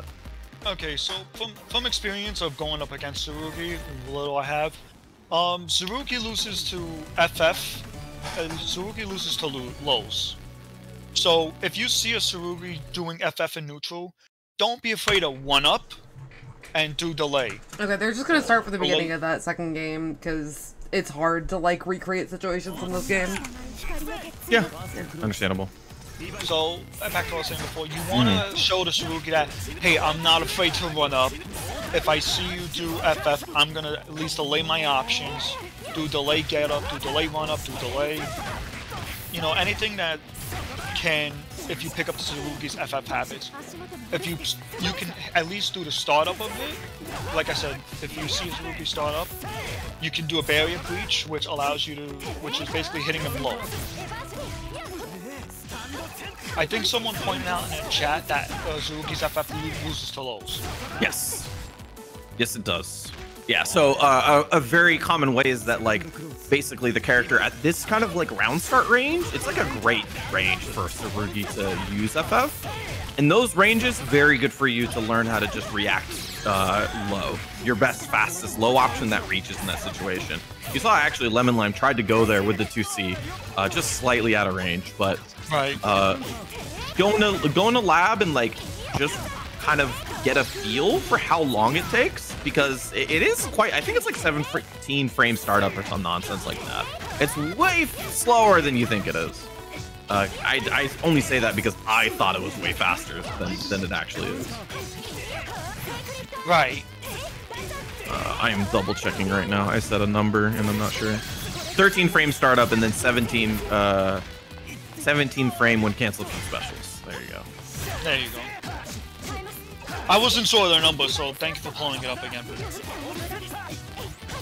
Wonderful bit of the internet. Yeah, and I think Coughing Baby going to that overhead version a little bit too. Yeah, no, often. the overhead is really minor, so if you see a Tsurugi do that, take your turn back.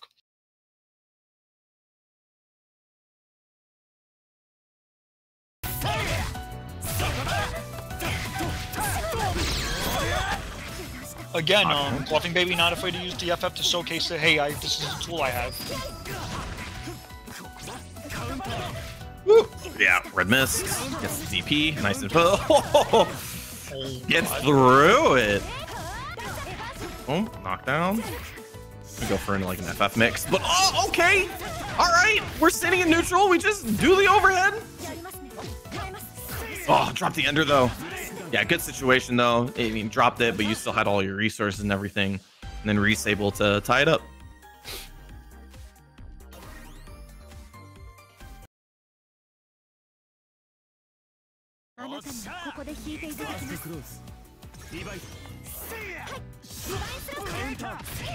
Oh, once again, yeah. FF dealing with thrust really well. Kind of a tough thing for Aurier, especially because she wants to enforce that range using her thrust as a threat. But that's kind of getting negated a little bit by the opponent just going into a shield stance. Oh, could have gotten a combo off that. But good position nonetheless. Meter and CS. Definitely got the meter. Oh, gonna VO out of the corner. Nice. Love seeing it. Love it. Yeah, I do love that even though Lemon Lime has been punished for those thrusts in neutral quite often, still willing to put it into their game plan. I just kind of honestly just want to see the second part of it. Like in that situation specifically where you felt like you wanted the thrust, just like doing dash up 2C afterwards. Another like layer keeping them from being able to just feel confident in using shield stance.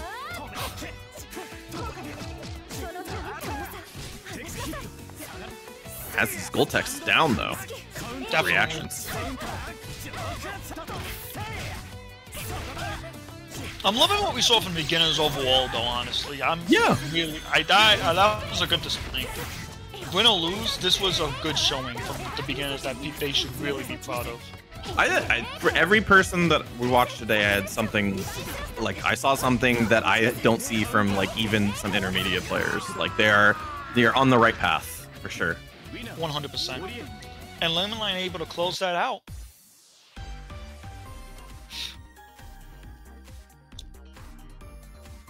Yeah, Every great beginner stuff. had something special to show Yeah. so far. And we're not even done with the bracket, so I really can't wait to see how they step up their game. Yeah, absolutely. For what was I gonna say? For Reese, I'm like well versed in the character yet. Tsurugi, I like need to actually just end up starting to play the character. I've like put it off for so long, but like my best way to learn is to like just play characters. The character I think like has the issue in this game of needing to use FF. And whenever you need to use FF for one reason or another, that means your grid game is a little bit tough. So what I think I can suggest for you to do in general is to learn how to play around that cycle a little bit more often. Just consider a couple of things, like when cycle is up, what options you use to win cycle, what options have you done to lose cycle, and once you do get cycle, I don't mind that Tsurugi players literally just going in and running their mix-up as soon as humanly possible, because running your mix as soon as possible has a lot of benefits with CS in this version of the game, because you get so much meter from it. One, you get the meter immediately, so you possibly get to go into your tackle super afterwards. Two, you get to play cycle. You get to play for the cycle for the remainder of it. So instead of having, let's say, maybe only half the cycle to play grid, you get the full cycle. So you get a lot more opportunities to play that tug of war. And I think in general, if you give yourself 2 more chances to play offense and the opponent has to play defense, you'll find more hits. Right. Starting off with the mix really well, going with the 60 IC overhead.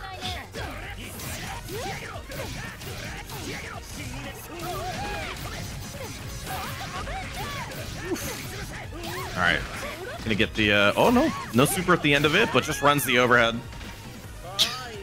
If it ain't broke, don't fix it. Just keep doing it. That's true. Oh, just outside of that 3C range. It's a gold throw. Yep.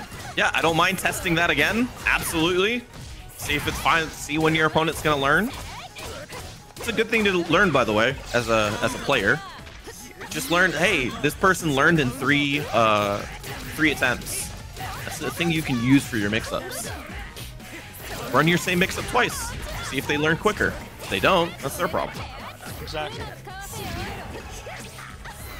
Well, sees red miss, but doesn't have anything to deal with it. Just kind of backs up and lets the dash C go to the wins. Oh no, reversal throw though. One more hit. Yeah, just gonna walk back. So for that combo, you can just do go into your Swan Stay Render for that combo. Honestly. Oh yeah.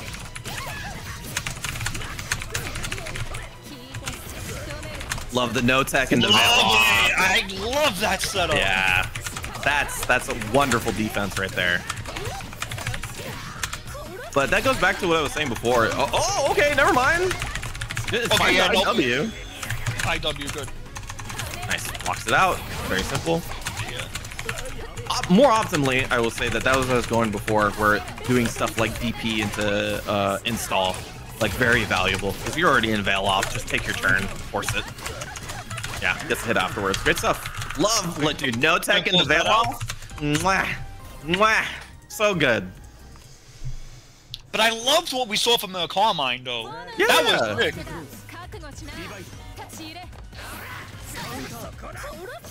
Gets a hit. Yeah, just gonna take the plus frames, run all the way up. Keeps it nice and simple on the Oki this time. Good patience from Zaydri.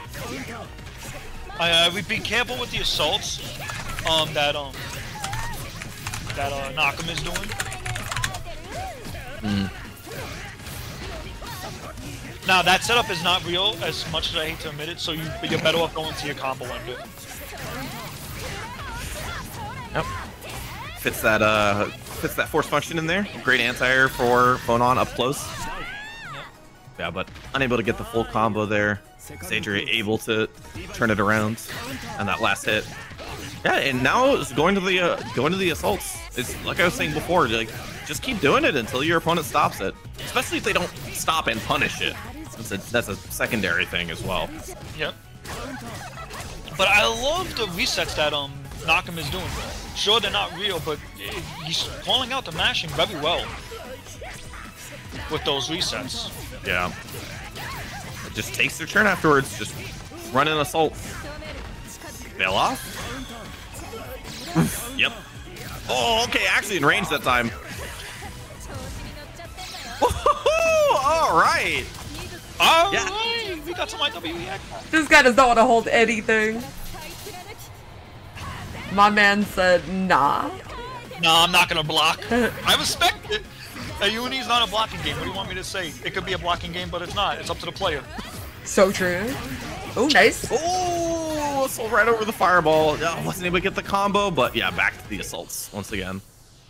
Back to the assaults. Now, that is a bad habit that many beginners can get close, can get really up to. With a bad habit is assaulting a lot, so just be careful.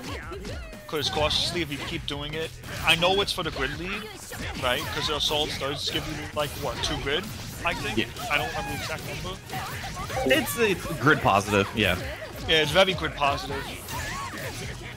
So I'll even go farther and say that beginners sometimes substitute it for regular jump. That too. And I think they consider it like homing jump, like it's just like the jump that they get to use in this game, and there is no other jump.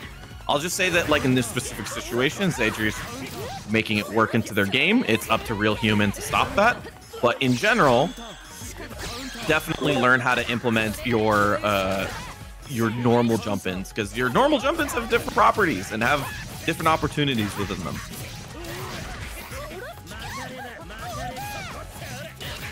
Also, you're right. This is not a blocking game. Good God.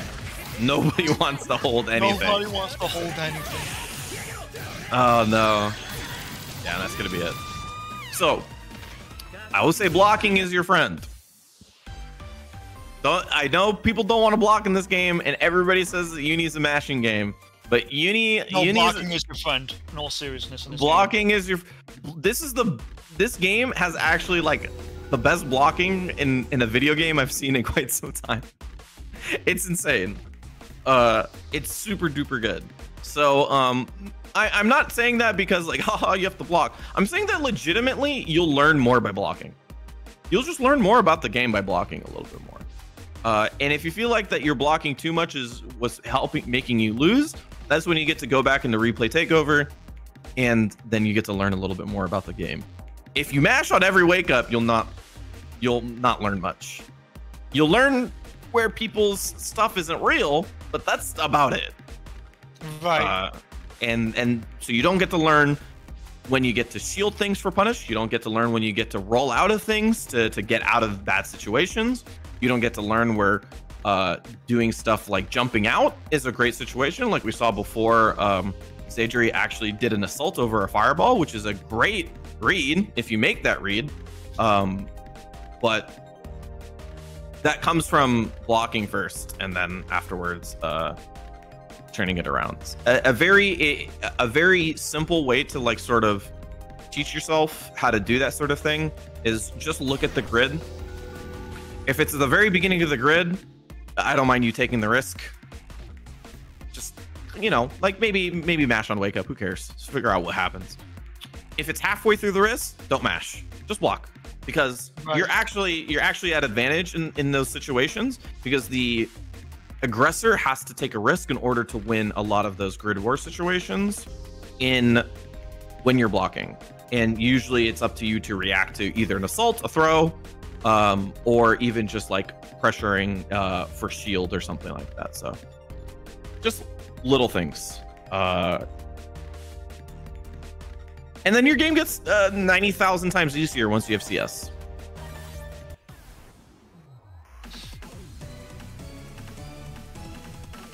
You only use your CS on defense? That's not a bad way to use it. I mean, CS, wake up CS is like great, you know, like actually get you all the way probably through into intermediates because people don't respect wake up CS for a very long time. But I will also encourage you to find another way to use CS is to just use it literally as soon as you get it. Just run, like, if you're a neutral and you have CS and it's early in the cycle, just like run in and use it. It's so good in this version. All right, CS on wake up. Yeah. Sees the situation and then was able to get out of that. Very nice.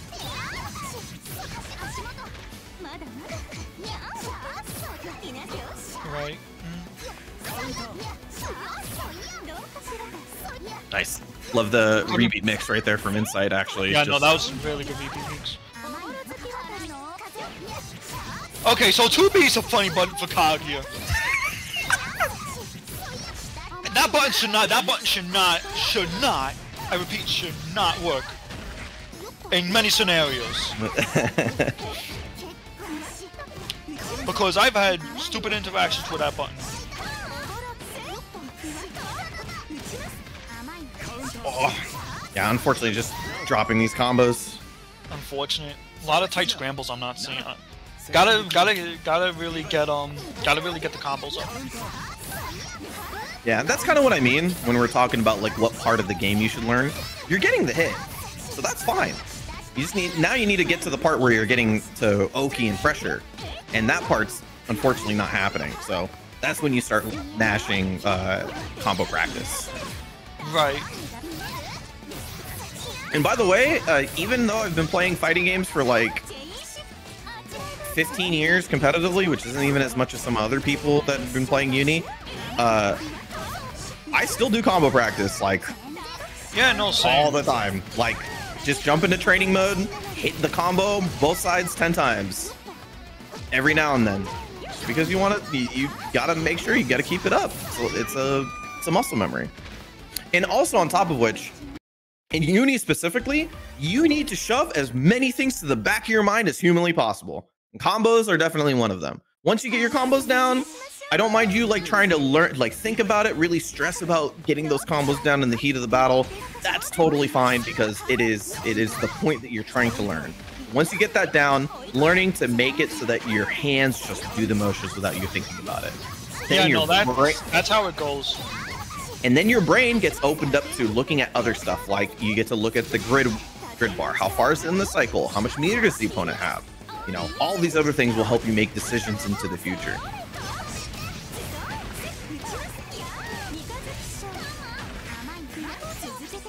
Oh, nice! That's like a classic one right there. Well, classic for other characters. Kaguya is new, but you know, that's a classic mix nonetheless. The JICS.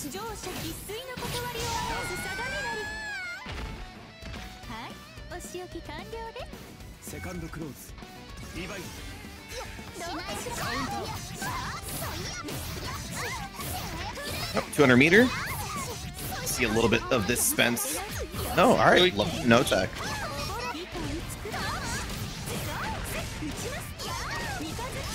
Oh, apparently someone's on Wagner now, so Valkyrius is on Wagner. Well, that's good. Good business decision. Good business decision indeed. I remember in Clara, I learned Wagner, and she definitely taught me the value of staggering, like because she has the best staggers in the game. Wagner's got really good staggers. I'm not going to be the down player.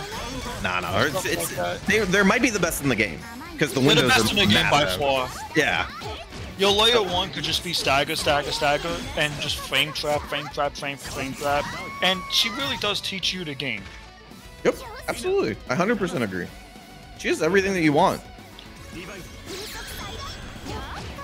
Just jumping over that. Trying to force the mix-up early on. But that means the meter depleted on both sides. This CS cycle is very important. Nice. One person got a bit more aggressive, but still, Insight able to win cycle. And that's what I mean, by the way, as a perfect illustration to what I was saying before. Get CS immediately ran the mix. What does that mean now? Doesn't mean that they got the hit. but it means that they had that meter a second ago just to do 2-2C.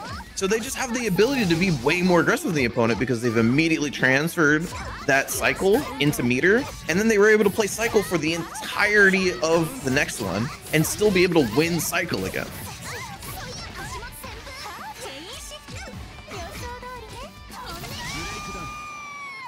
Like, I think that shows like the flow of like why it's so good to spend CS early in this version of the game. It is so good for you to just convert it into meter, run a mix-up, and then once you get the mix-up to go, if it works, you get the hit, cool. If it doesn't, you usually have meter to run it again.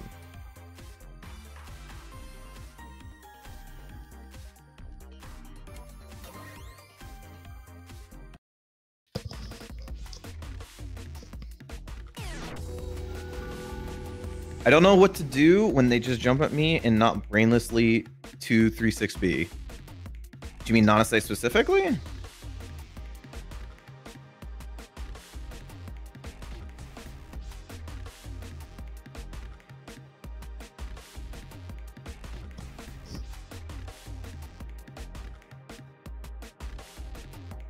I will say for Nanase specifically, if you're talking about just like using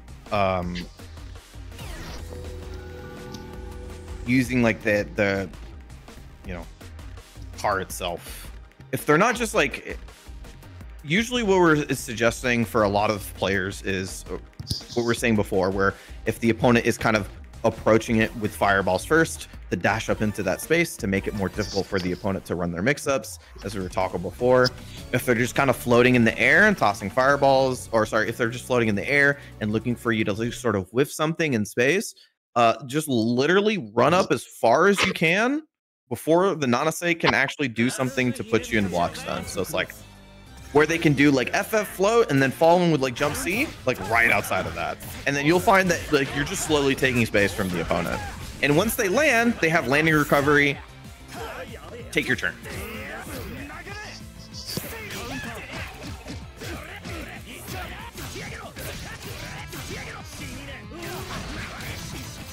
All those 3Cs had to be 2C.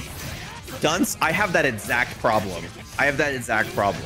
I have taught myself through horrible painstaking practice to 1C all of my 2Cs and 3Cs for all of the other ones. And let me tell you, that only punishes me like once in a blue moon. Very few characters have 1Cs or a situation where cross-up situations occur for your 3C. But like, you can protect yourself a little bit by just doing 1C instead.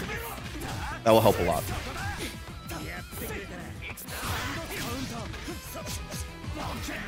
Okay. Shield through. Yep. Goes for the low this time.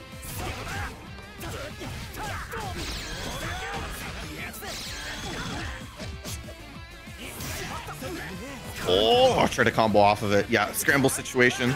So felt pretty confident in DPing out, especially with a life lead. But you gotta get this conversion here. It's gonna mean they cycle. No.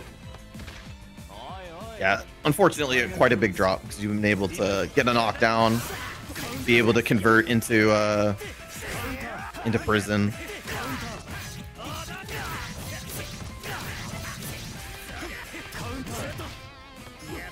Another DP out.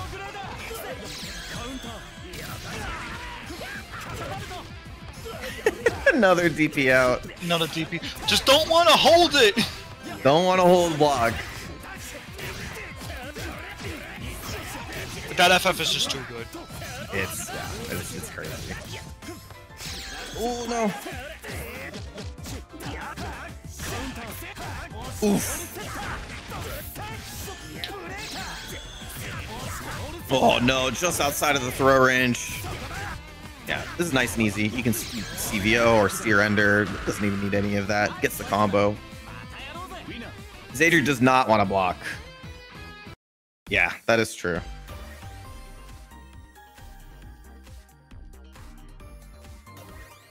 Remember, blocking is your friend. It's very good in this game.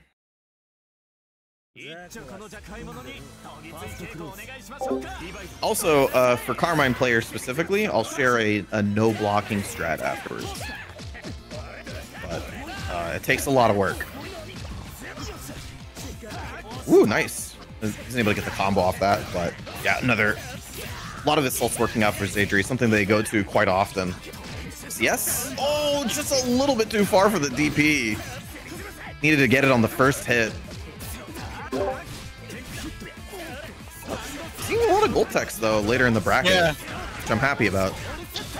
Well, I like switching up to drill tech timing. Yeah.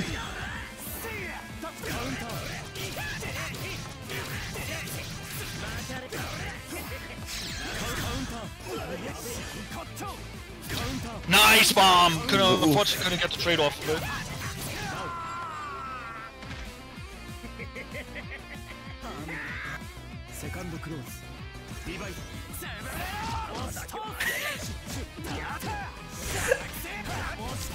Oh god. All right. Huge grid break though. Halfway through the cycle, it's very difficult for the opponent to play for it in this situation. Tried to go for it there again. Trying to press on wake up. But CS on their side. Ooh, try to make some sort of read with the roll. Don't see that all that often on this bracket.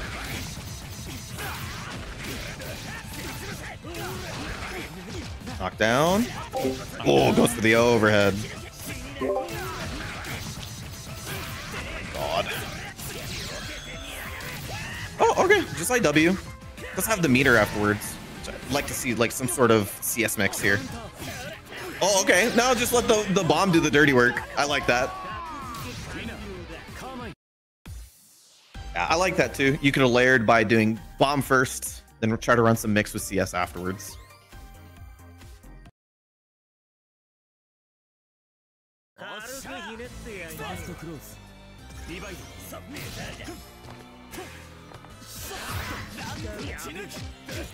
Ooh, not quite.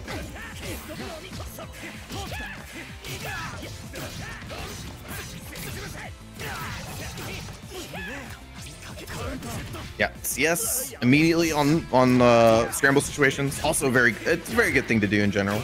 Yep. Oh, dive. Gave up cycle, but not a big deal. Oh, let me see it. Let me see it. Nice. Yeah, that's a great answer for seeing the Tsurugian stance right in front of your face. Just grab him out of it.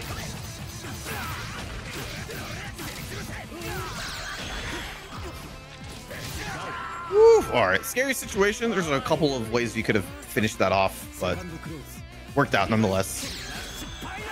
Oh, yeah, nice. Backdashes away from round start tackle. Was coming. Yeah.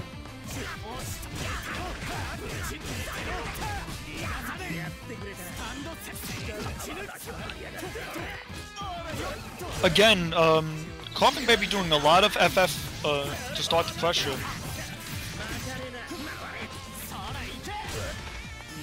Nice. Oh, no. Got clips trying to backdash out. Yeah, and then caught afterwards. Jump C. Oh, no. Tackle. Can clean this up. Yes. Very nice. There you go. Again, I'm loving the beginners just adapting as time goes on. Yeah, we're actually seeing Zadri block more. Love it. It's going great. It's going fantastic. Overhead. No combo there. Giving Coughing Baby the opportunity to just jump out of the corner. Take the positioning for their advantage.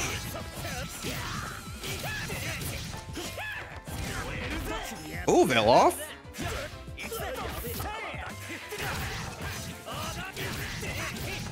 Wasn't able to make much of it.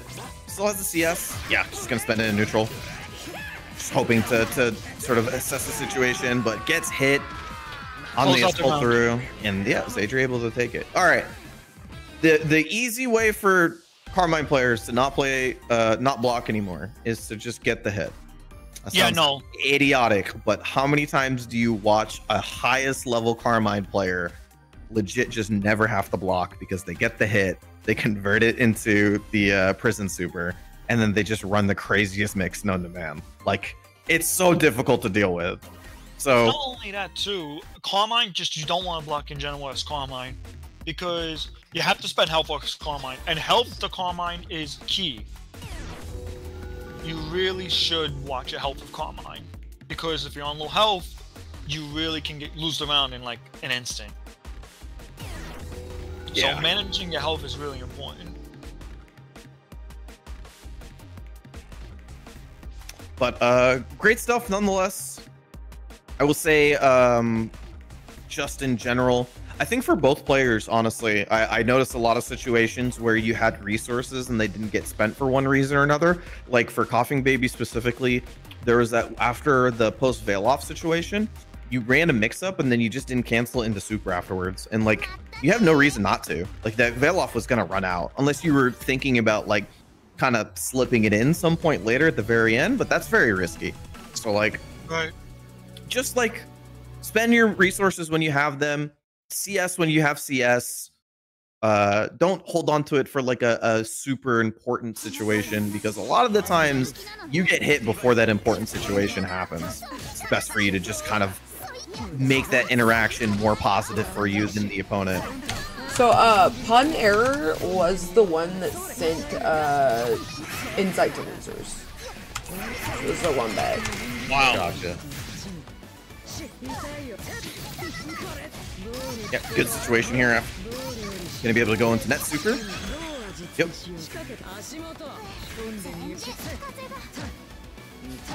Seeing if they're gonna press buttons. Good blocking from Insight, but oh, wasn't able to get anything afterwards. Yes. Maybe not have enough time for super in that situation. Don't exactly remember the startup on Super Rekos for Byakuya, but it's not like the best reversal in the world.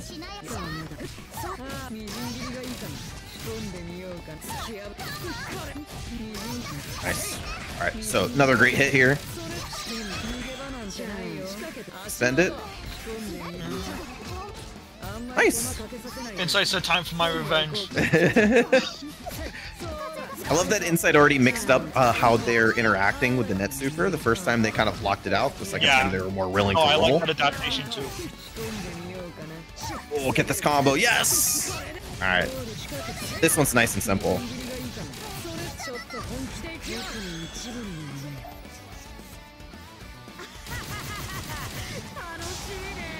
God, this does pitiful damage now. Oh, if he didn't If you didn't CVO, that would have killed. yeah, I would 100% killed it without CVO.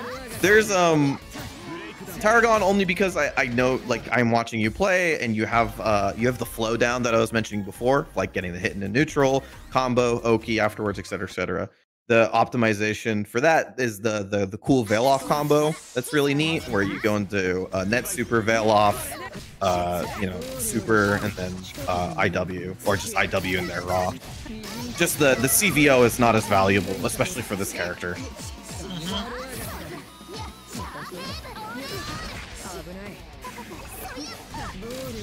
Oh, right on the tip. Dash beat, clips the ankles.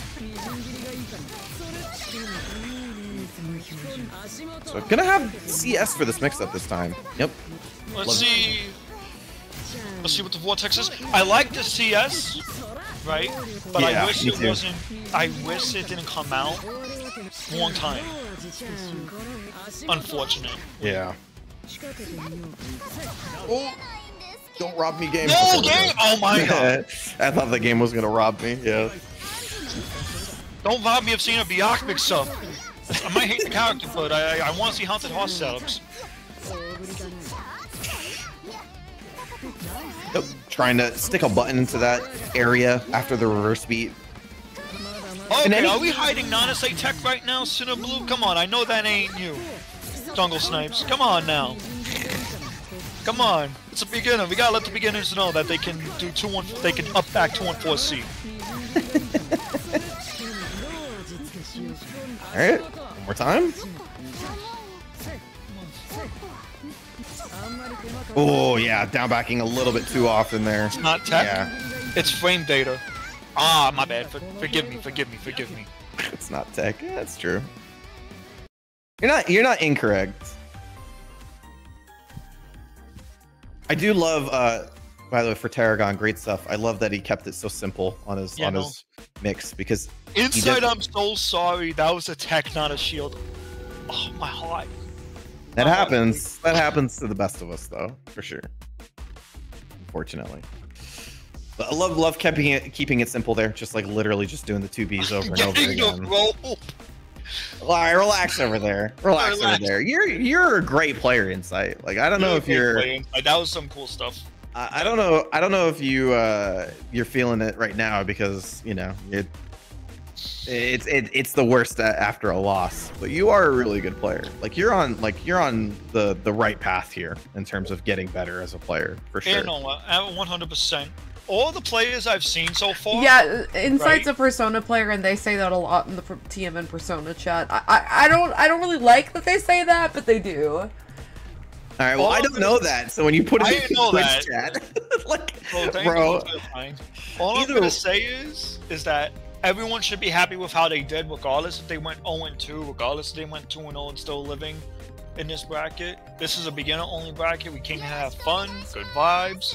And I'm just loving how everyone is playing, being respectful to each other, you know, in the classic FGC way. Another thing I want to point out is everyone is improving in their own way. And I really love that beginners are slowly starting to climb up to intermediate, step by step. Yeah, absolutely. Like, it's definitely not a forward-moving process. It sometimes goes back and forth. There's downs and ups. Oh boy, do I fucking know it. There's downs and ups. Because I'm in a down right now. But like, yeah, it's a part of it. You just gotta keep going. Get through it, you know, try to look at it as objectively as possible.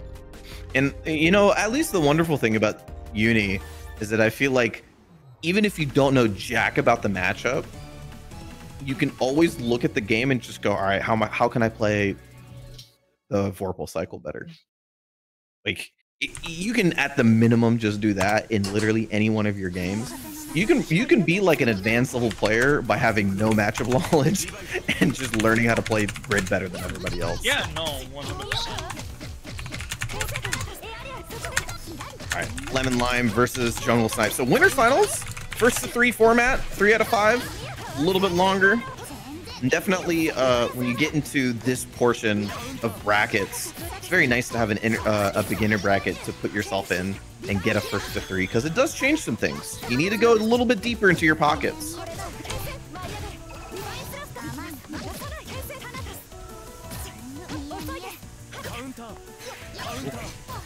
Nice 5B, perfect range for that. Able to get the hit afterwards and get themselves out of the corner. Not perfectly certain, but almost certain, because almost every other character has it. But Nanase has a side switch combo. That's the Maddie chat. Holy. Nice. Love that little delay. Wasn't able to combo off of it, but the idea there, perfect. A little bit of a stagger. It's one of the things I've been seeing actually from all of the Nanase players today. You guys are all very good at mixing up how you press your buttons, your normals. I don't know who taught you guys all this, but okay, to really be fair, impressive. like 3 of our best players in TMN Uni, like normal TMN Uni, are Nanases. That's great. The Nanases have tutelage. I'm very impressed that they know how to do this, because it's definitely like a mid to high level thing. Like learning how to completely mix your offensive normal usage. Yeah, no, we have a lot of Nanases that do bracket nights with us, like Sinner, October, just to name a few. You know, those are the like. You'll see Malarkey and Mizutori sometimes in the Uni chat. Yeah, we have a lot of Nanase. There's 4 of us.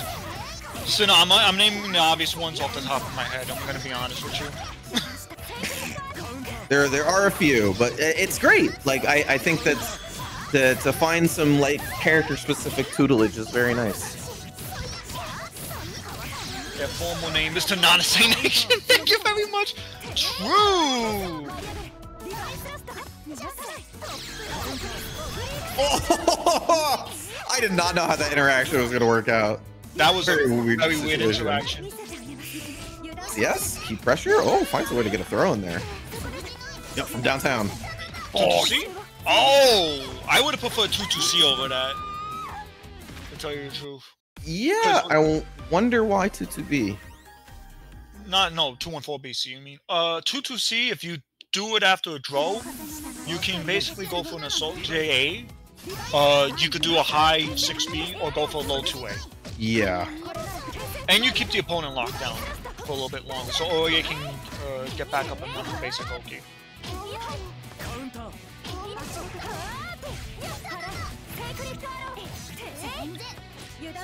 Oh, I love that Lemon Lime is starting to use 3C and Plush now, because it wasn't spaced out properly, but if Oye 3C is spaced out, it can lead into her being 0 on block or +1. I don't know the exact frame data on it.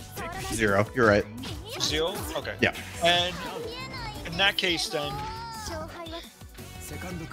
Yeah, and there's it might be a little bit hard to see, like in like from matchup or sorry, from videos, but there are setups where you can get that to be 0.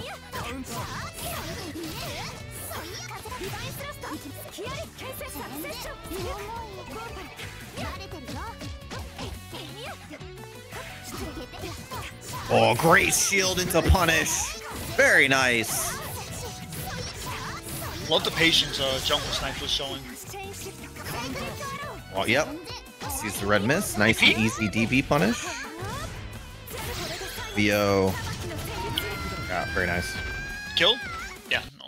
It scales really well with VO still.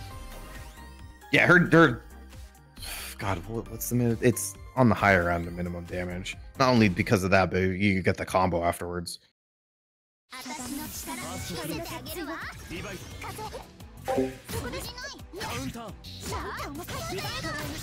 Oof, nice punish. Wait, something to consider for sure. Especially the non-state players have been really good to mix up whether they rebeat or no cancel or cancel. Worth sticking a button into there to punish it because you will be positive 2 out of 3 of those situations.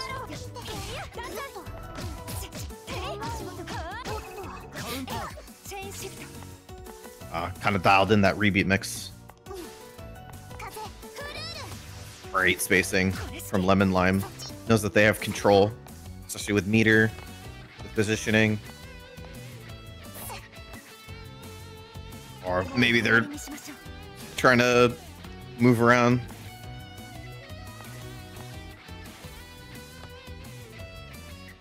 I think, oh yeah, I think that this match just got a little bit choppy, actually.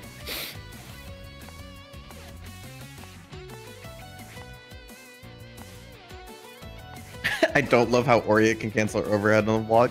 I mean, there's characters that have, you know, normals that are overheads. So, you know, part of the game. A lot of the times, for the most part, those characters have struggles in other places. What happened with 2 players AFK, I'm assuming? No, I think the game got choppy. So they're kind of just like going in and out, trying to fix it itself. Yeah, it killed itself. Oh, I love this game! Online video games, baby.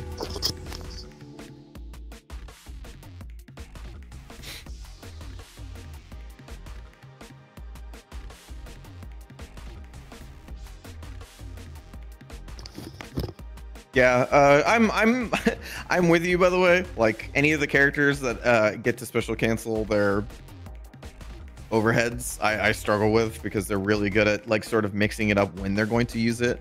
But know that for the most part, there's either like 1 or 2 situations in which those opportunities sort of happen. It's either that they do a very up close, in which there's almost guaranteed a gap for you to mash in. I can't think of a character that doesn't have a gap to mash into those situations. Or it's spaced out to a point where you can probably either backdash or block it out. Where the second, like doing another overhead, is not a thing that they can do without taking a massive risk. So like the main one I have thought in my head right now is Gordeau, because Gordeau 6B actually just has fantastic range. And he gets to do it into aiming, which is also plus. So super good situation, but there's a gap usually between him doing 6B and him doing aiming. There's multiple gaps in there. So there's like, you just kind of have to like go into training mode. Literally, like if you go, if let's say you're getting opened up by, let's say, Eltnum overhead, right? Go into training mode after, or go into replay takeover, lab. If you haven't played somebody who uses, let's say, Eltnum 6B, just try your best to like make a whatever string. Yeah, just whatever string of normals. Watch some footage, maybe like find an Eltnum player and see if they can fit it into their game plan, and then recreate that in training mode, and then lab it. Shield, roll, you know, mash buttons, mash reversal, backdash, jump. Try anything. See what happens. You'll find out that usually there's a couple of things with Uni. One, there's usually a more valuable but scarier option. And usually there's a less valuable but less scary option. So AKA an option that gives you more reward, but also it has more risk, and less reward, but also less risk as well. Usually the first one means that the opponent has to usually do something very simple in order to beat it, like not cancel, or in the second one usually they have to do something a little bit more risky. Like for Gordeau, he's gonna have to cancel into something else other than aiming, which will usually give up his turn. So yeah, stuff like that. When it comes to like doing block strings, doing stuff that you get hit by, it's really nice to see, like you can go to replay takeover, say, what is this opponent string doing? Can I mash, if possible, to get out of this block string when the overhead's about to come? That will immediately take you from a beginner player to an intermediate player. So Sammy, a while back, you know, when I was getting taught Under Night, I had plenty of people give me advice, but one of my friends, I'm going to shout him out, Chris Bardo, gave me like a really good stretch of advice. Right now, when you go from a beginner into an intermediate, the intermediate is when it starts really piling up what knowledge checks you have to know, how you're supposed to shield properly, how watch the grid, and just watching your VOD and slowly but surely improving. Yeah, absolutely. Once you get to the intermediate, and I'd probably classify you as an intermediate if you can run your entire game plan without worry, as in like if somebody lets you kind of play the game, you get to run the whole thing without any issue. That's when you start having to learn matchup stuff and little bits and pieces of how to essentially be able to not only get the ability to run your game, but also stop the opponent from running their game. That's when the little bits happen. And then once you get to the advanced, that's when you start labbing against players and their tendencies, less than characters. And there are players who are gatekeepers in our locals, whether you like to admit it or not, that have a different play style that many other people won't expect. So it's up to you as a player to like say, how can I come up with solutions so when I'm ready for the next local, next meetup, I know where I'm going to get into. Yeah. And it's tough. Yeah, it's not easy. Getting that hump between intermediate to advanced level play is definitely difficult, for sure. Well, thrust. I wasn't able to get the combo here, but keeps the pressure going. Trades with that last hit. Lemon Lime just keeping that pressure going. Oh, nice trade combo. Oh, wasn't able to get more out of it though. At 2-2B. Just let it rock. Yeah, nice and easy into IW. Nice and easy, don't complicate it. Love it. Yep.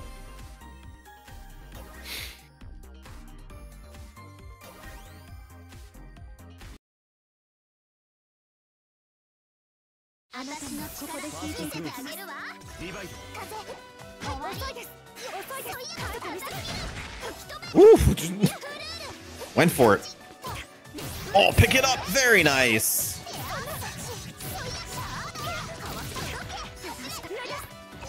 Oh, no. Yeah, some of the DPs that don't necessarily go straight up, don't have a hitbox right up on top of them, definitely can just get baited by doing a slightly late assault on wake up.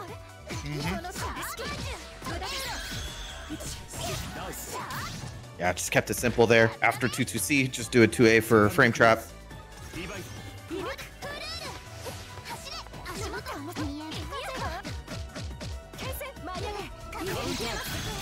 Nice. Love that block string, actually. Just block them out into full space, use Thanatos, thrust into that space.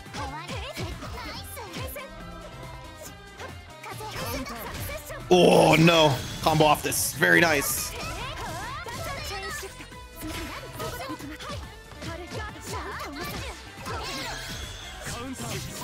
Oh, yeah. Once again, just mashing into frame trap situation. Unfortunate.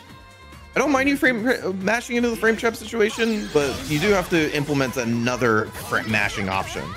And for this situation specifically, if you're willing to do it, I mean, you should DP. I can tell that Lemon Lime's nerves is getting the hang of him though too, because we're seeing him do stuff that he's not really familiar with now. You know, yeah, I think personally. Yeah, I really do appreciate that they went for the mix-up off of this 4A here. Because last time they didn't go into Thanatos, they actually assaulted forward to continue pressure. Very nice. I like that he also is using the Ori's warp speed. Oh, plus frames? Okay. Oh. Nice. Okay. Say VO plus frames. That's another thing too that I find really interesting, that a lot of players are learning how to do plus frames off of CVO. Yeah. Well, haven't seen that often. Definitely kind of an icing on a cake sort of thing, but beautiful anti-air. Yeah, very nice. Full combo, and I believe that's the 3-1. Yeah, great stuff. Lemon Lime moved to grand finals. Is first to enter grand finals. Yeah, really love the 4A stagger into doing whatever mix that they feel like they're doing. Like that's so one of the things you can learn from that as different players, if you're looking at this, is what I call creating expectation. And what I mean by that is you can create expectation by making a situation and mixing it up on its own, even if it's not like a for sure thing, like a tight mix up, right? And what I mean by that is that the first time that Lemon Lime actually did that mix up, they did 4 AAA, and then they did Thanatos afterwards. They did what's it called? Quarterback A, I believe. Afterwards, the second time they did that, they did the same block string, they did some stuff into 4 AAA, and then they assaulted in afterwards. So what the opponent did is the first time they saw that, they went, okay, well, after Thanatos, it's going to be my turn. And the second time, they thought, okay, I'm going to wait for Thanatos, and then it's going to be my turn. But instead, what the opponent did, what Lemon Lime did, is actually assault in and then pressure again. So what they did is they created an expectation, and then they played with it afterwards. And that's essentially the core of mix-ups, but that is another way you can, that's just done in neutral, right? They just did that from pressure, and it's a great thing to learn if you are trying to increase your pressure level to the next step. By the way, every character can do that now that they added how 4A steer works. Right. Everybody can do 4AA into whatever, or 4AA into something. So that's a very cool, wonderful, universal thing that they added. I, by the way, love that decision, that every character gets the ability to have a nice little stagger mash.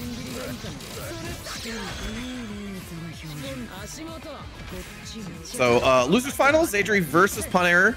So a return, or Tarragon, return to a 2 out of 3, because we're going to loser semis. Mm-hmm.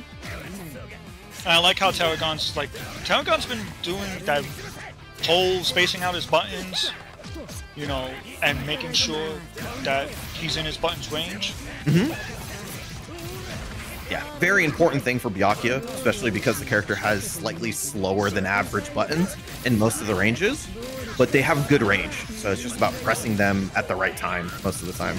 And Exaggerate's just not blocking on wake up. There's not much the opponent can do in that situation except for continue Rekkas.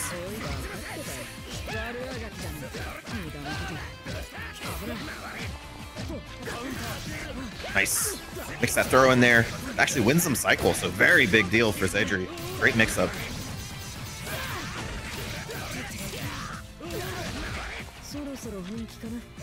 I'd like to see some meter spent there, just because Prison super duper good, gives you the bomb setup, but also because you just have full resources. It's always better for you to start gaining resources than it is for you to just sit on them. Oh, I think I'll take that trade. Yeah, that's cool. That's very neat. Cycle though for Tarragon. Opportunity, yes. Yeah, some of the things that you can't go for once the opponent does have CS, those delay mix-ups. Very susceptible to somebody just mashing CS and block. But wasn't able to get the full combo or the pressure afterwards that was able to win Tarragon that round. So tied up now. Tied up into Room Explosion.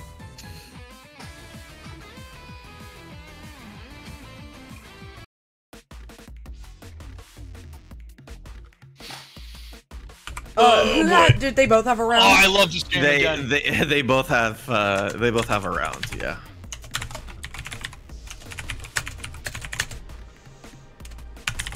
Yeah. Fighting games, dude.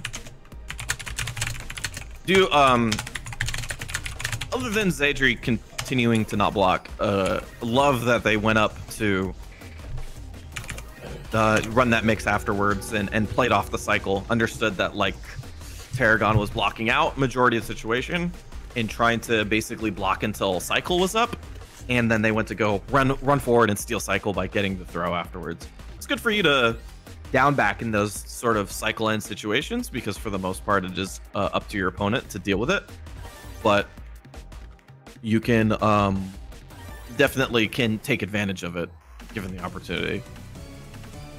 And Carmine has a really good run speed, so yeah, no, run speed is probably the best in the game, I think, with a few characters. It has to be on the top, top on the top tier. At least. Yeah, absolutely. Does we have a thing for that? I always love learning these things. Maybe not. What's going on? I think they're maybe communicating about how they want to approach this.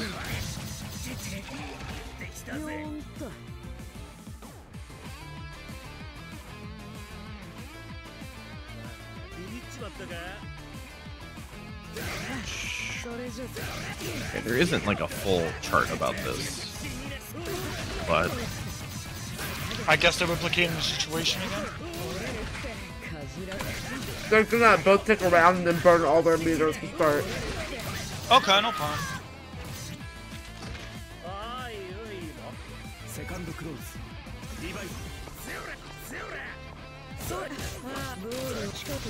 Alright. Characters get combo practice. I want to make this run speed chart now. I love stuff like that. Run speed, like what and walk speed stuff is so hard to figure out. Well, the numbers are already all up on Mizmi. They're just not in a chart for it to look at all at the same time. I see. I know, like, actually trying to figure them out is, like, really annoying. Oh, yeah. It's if you can't, like, go into the numbers yourself and like, just... Especially because, for some reason, anime games love to have, like, ridiculous number values for everything. Like, don't... If I were to actually talk to you about, like, XX number values, you'd, like... There's some of the stuff that literally goes into triple decimal digits crap. Like, it's stupid absurd. Okay, so we recreated round start or recreated this as best as possible.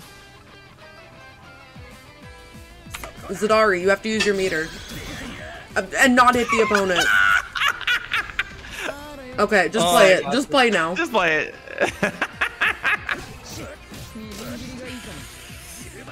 Oh man, it might have been better just to replay it, honestly. Tied 1-1 is the same as being tied 0-0, no?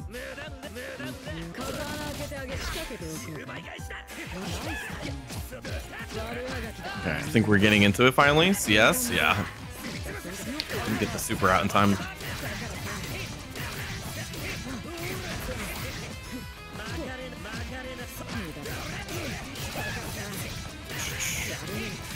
Yeah, gonna win cycle from that too. Big win.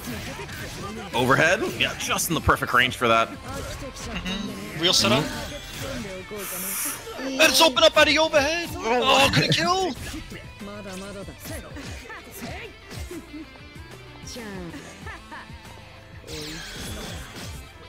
Yeah, trying to snipe. Oh, I'll do it. I'll do you one good too. So, first game going to Zadri.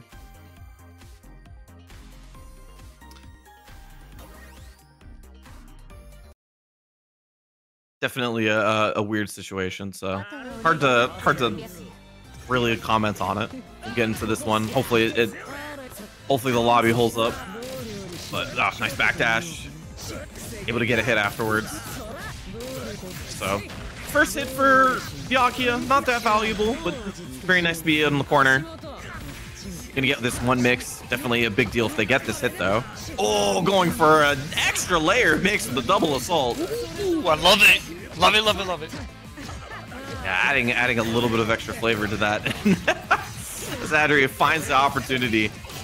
And by the way, you got that opportunity from blocking. Oh, just raw overhead. Good time to use it, by the way.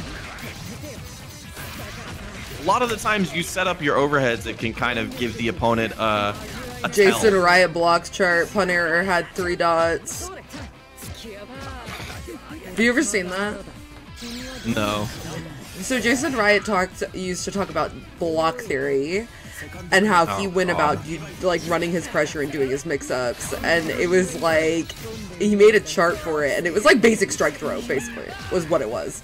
But he acted like he came up with it, and then he was like, well, see, so I do this, they continue to down back. I do this, if they continue to down back. If I do this, they continue to down back. They have 3 dots, which means I can go for the throw. Like, there's a dot for each time you hold a different kind of mix-up. Oh, damn. Oh, God, I hate that dude, but calling them dots is hilarious. 3 dots! 3 dots! I always say that, and people hate it. Bro, you have 3 dots. Oh, just one more opportunity though. Nice blocking the overhead. Oh, that's your chance. Unfortunately, Zadri had so much grid that cycle's gonna turn over again. But you do have 100. No, it's gonna waste a lot of time. Just have to worry about the Oki situation. Okay, I cannot believe that worked. CS, get hit by the net, and then mash super. God bless.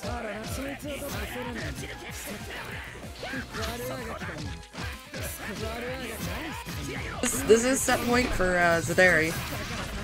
Zadri. Nice tech. Yeah, very nice throw tech. Yep, taking the turn again. Nice shield on the assault button. Does one good themselves.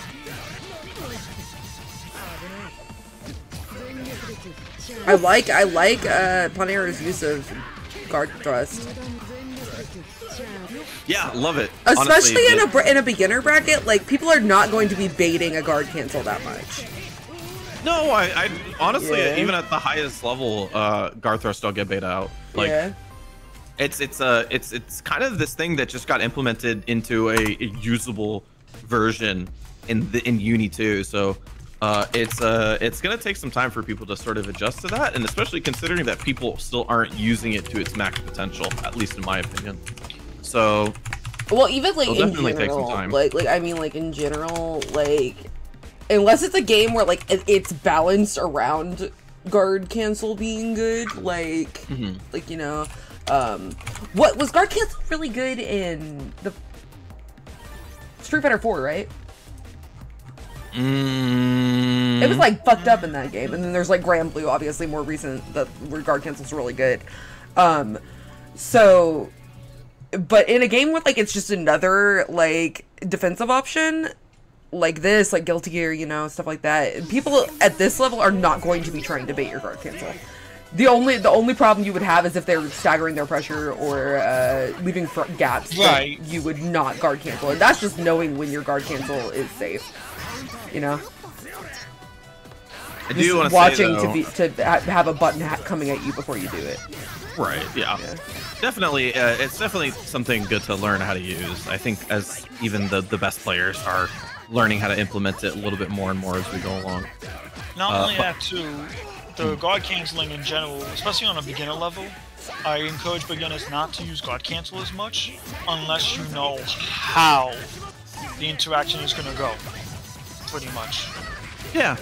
That's a obviously that's a you like if you don't know, like, don't just guard cancel every single thing. Just at the lowest point, guard canceling a button, like a big button, is the best way to go about using it. Nice block. Gonna give up cycle. Yeah. Oh, very close. Could have given an opportunity there if they were able to get to Celestial, but not quite. Should say, by the way, Jungle Snipes meeting Zadri in losers finals, so a return to a 3 out of 5 versus 3 formats here before we get to grand finals. Nice block. Nice shield to boot as well.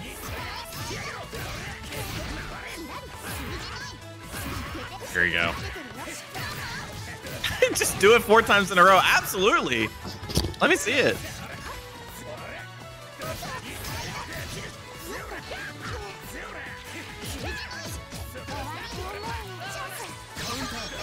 Oh, is that a projectile involve immediately?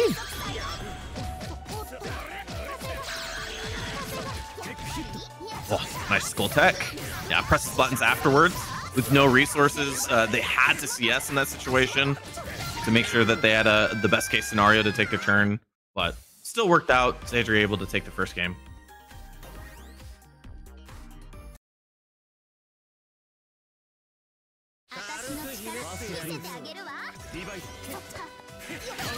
Getting a little bit more aggressive early on, but another just jump assault. One more time, picking it up.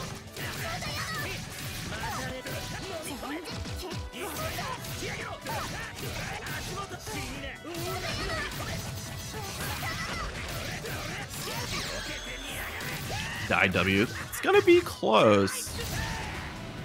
Yeah, very close. Gets a bomb set for it as well. Overhead. Those have been working out, just going high quite often. So Zadri gets another one. Again, getting aggressive. Zadri with no resources here. Nice throw tech as well. Takes those plus frames.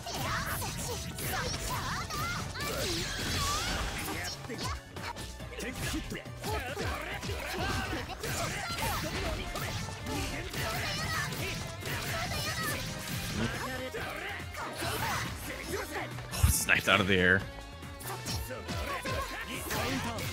Oh, yeah, got caught mashing. Gets hit by the overhead. Good position to be in. Yeah, just gonna spin the IW. Good damage. Gets the bomb set. Ooh, trying to go for something there. Maybe trying to meet the opponent in the air. It'd be quite often that Nanase does go into that direction and try to jail them with bomb, but gets the throw afterwards. And that's 2-0 for Jungle, or for Zadri.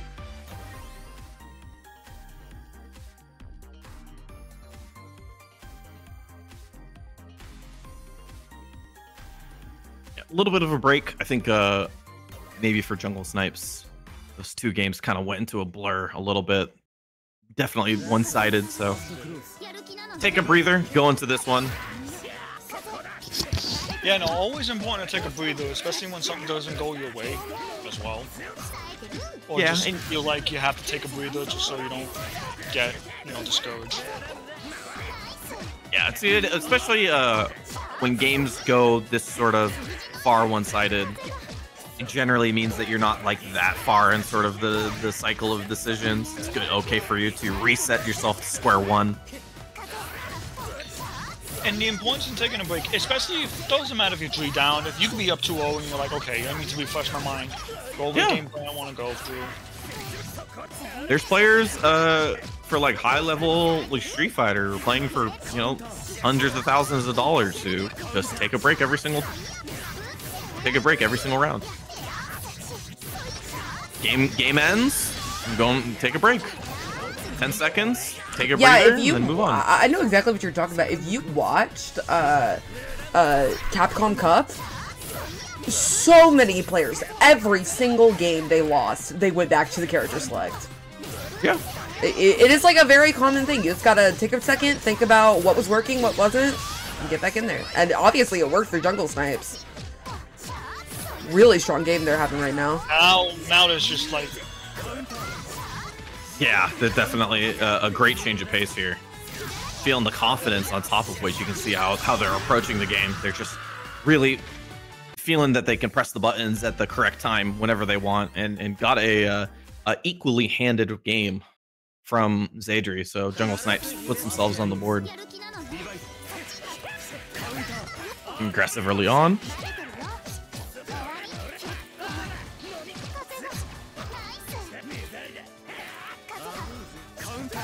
Woo! Oh, gets opened up afterwards.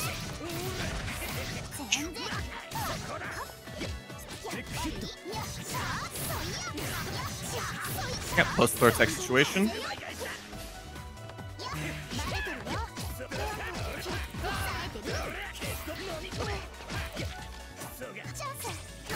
Oh, red miss. Yeah, easy DP. Very nice. Woo! All right. Wake up super as well. Not a bad option. It being plus on block if you feel like the opponent's not going to meet you.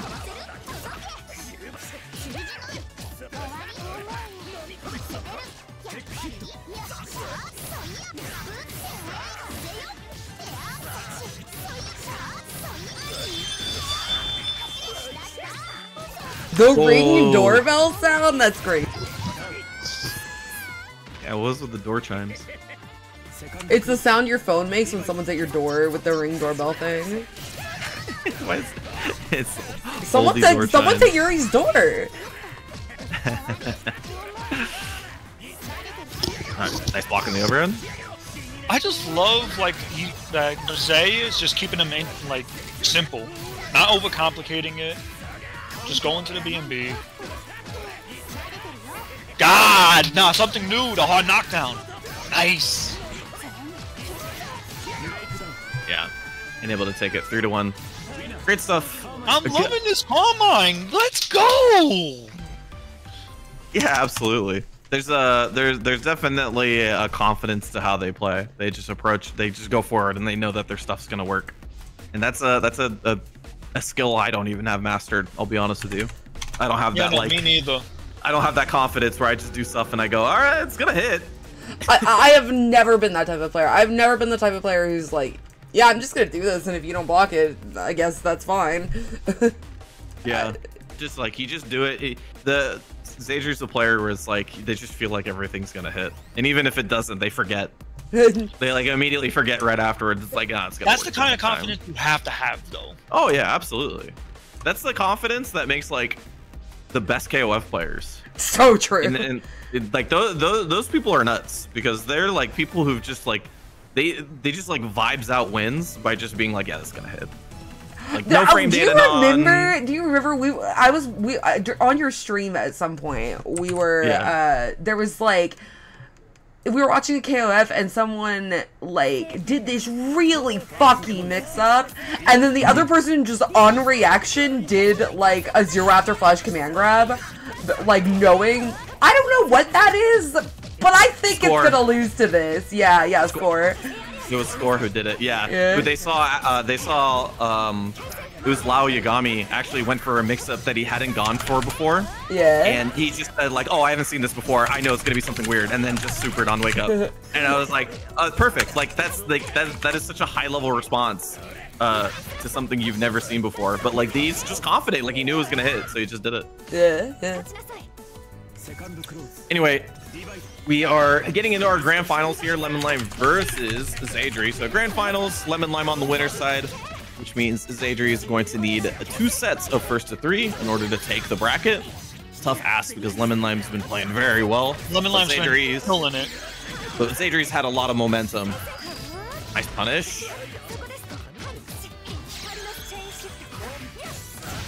Oh, got the grid break right before as well. That's the first game going to them. Lemon Lime, the thing I was mentioning before, just an incredibly solid flow to their game. Super, super solid flow. Nice.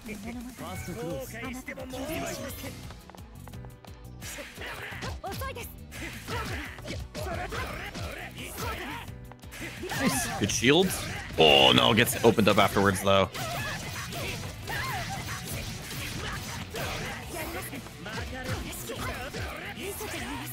Nice. Oh no, that's not the invincible option that you need. Didn't have the meter to do anything invincible at that range. Not sure if BDP would have worked. I don't know how far that extends their hitbox, but definitely a replay takeover thing for you. Oh, CBO. Alrighty. Oh, a little bit too early on the setup, but love the idea nonetheless. Yeah, no, it's a good idea. Ooh. Oh, I don't know. Can you pick that up? You should be able to. Was that double? He did a small ender, right? Yeah. Yeah, no, you should be able to pick that up then. If you had CS, you should have been able to pick that up. I'm trying to think, is there a situation where that the follow-up afterwards actually also takes a bounce? Maybe.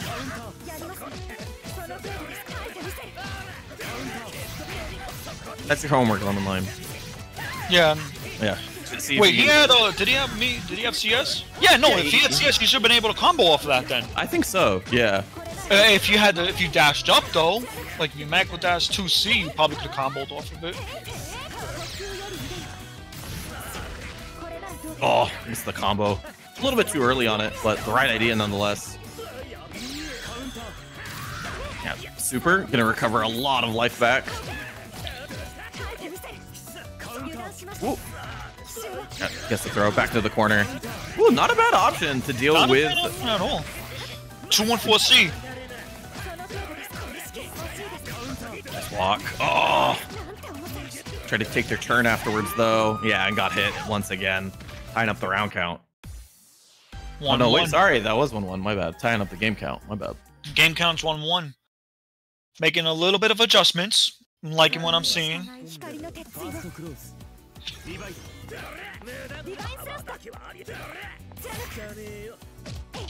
Like that walks back from I think Lemon Lime's starting to feel where Knockem really wants to use that Jace 2C now. Yeah. No, definitely a core button for the character because of its range. So learning how to feel out that 2C range is big. Very big for playing against the character.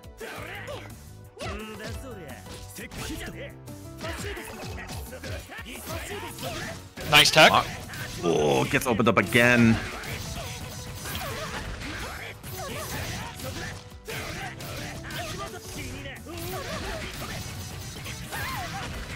Good situation to be in afterwards. They've been very good situation. They're IW spender in this, which I don't mind. I disagree with the IW. I would have gone for the setup right there. Yeah, it seems like at least for this. Oh, okay. At least for today, it seems like Zagreed doesn't have the prison setups. Yeah, so not yet. So, you know, I would say, like, for homework, learn those because they're busted. Definitely for homework, learn the 2-2C setups. They're big for Carmine. They lead into really big damage, especially when you get a bomb to hit. Back in Clear, bomb used to be Carmine's best starter. The reason being was that if you got bomb, it would be unscaled. And you would be able to get, like, what, an extra 200, 300 points of damage. Yeah. And it still remains clear in friggin' Sis. Ah! So, so definitely work on, you know, the homework. Definitely work on the homework of just trying to implement the setups. Yeah, and if you want more reasoning on why that's, like, such a good thing, I can definitely give you, like, 9 other reasons on why that's, like, or 10. Yeah, but game 2 going to Lemon Lime, staying tight in the corner there. Very difficult to get out of the corner versus Carmine, so good just finding their moment.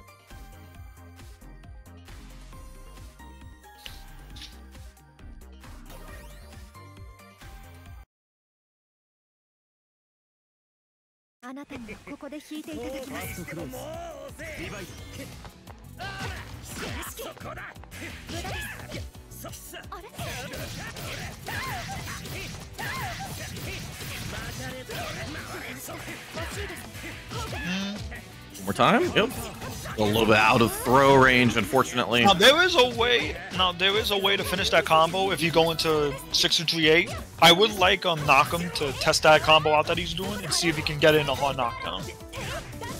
Because obviously what he's doing is that's not like a real setup. Yeah. So I would like for him to at least try to go into hard knockdown with that combo. There, it is possible to do it. There you go. Getting the punch this time. Oh yeah, there you go. Forward. Oh, nice. All right. Unfortunate drop.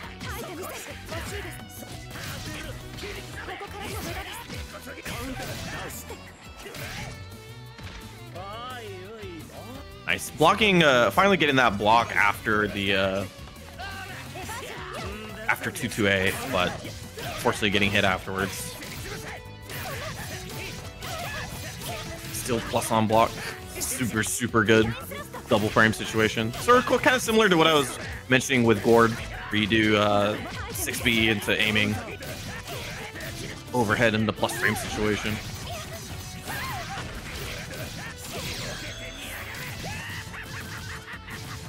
Yep, tying it up 2-2.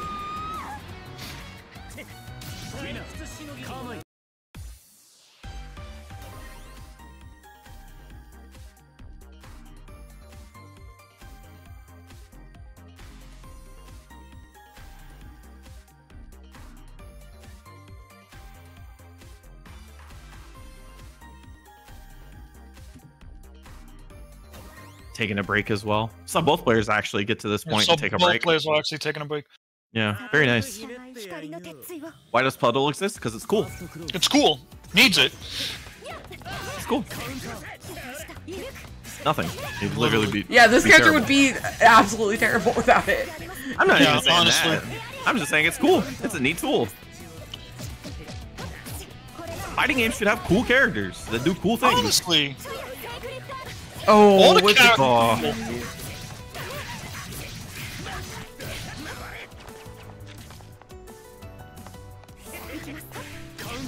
Ooh. Oh no. Whoop. Tried to get a snipe off of that. Pick this up. Very nice. Keep the combo nice and simple. I love it.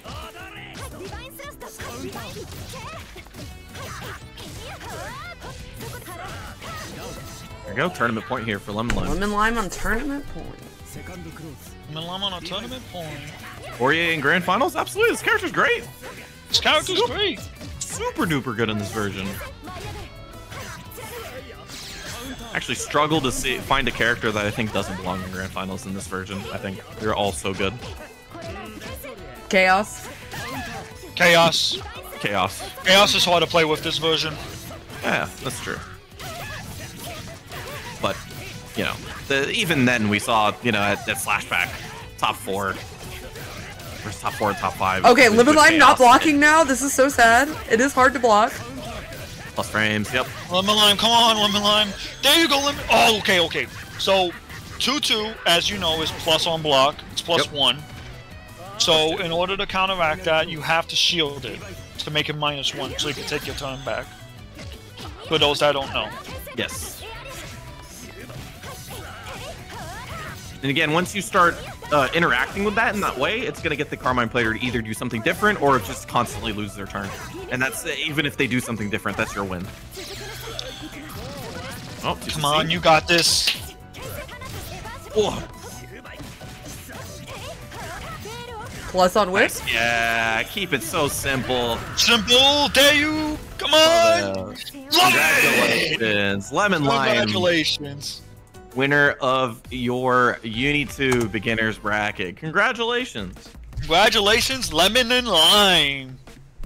That was dope. That was Oh, dope, yeah, it was Brandon. definitely too sweet. So, really, really quick, just because I had written them on the side, but Zadder, you were like doing great throughout the entire bracket, obviously getting second, super duper good against a lot of really good players in this bracket. Like it's a beginner's bracket, but there's still a lot of quality here. I think there's like a couple of things you could do that like could generally like could rocket you to being a way better player. One of the things like Yuri mentioned, Prison Super. I'm gonna learn the name for it right now. Launch Super, 22C.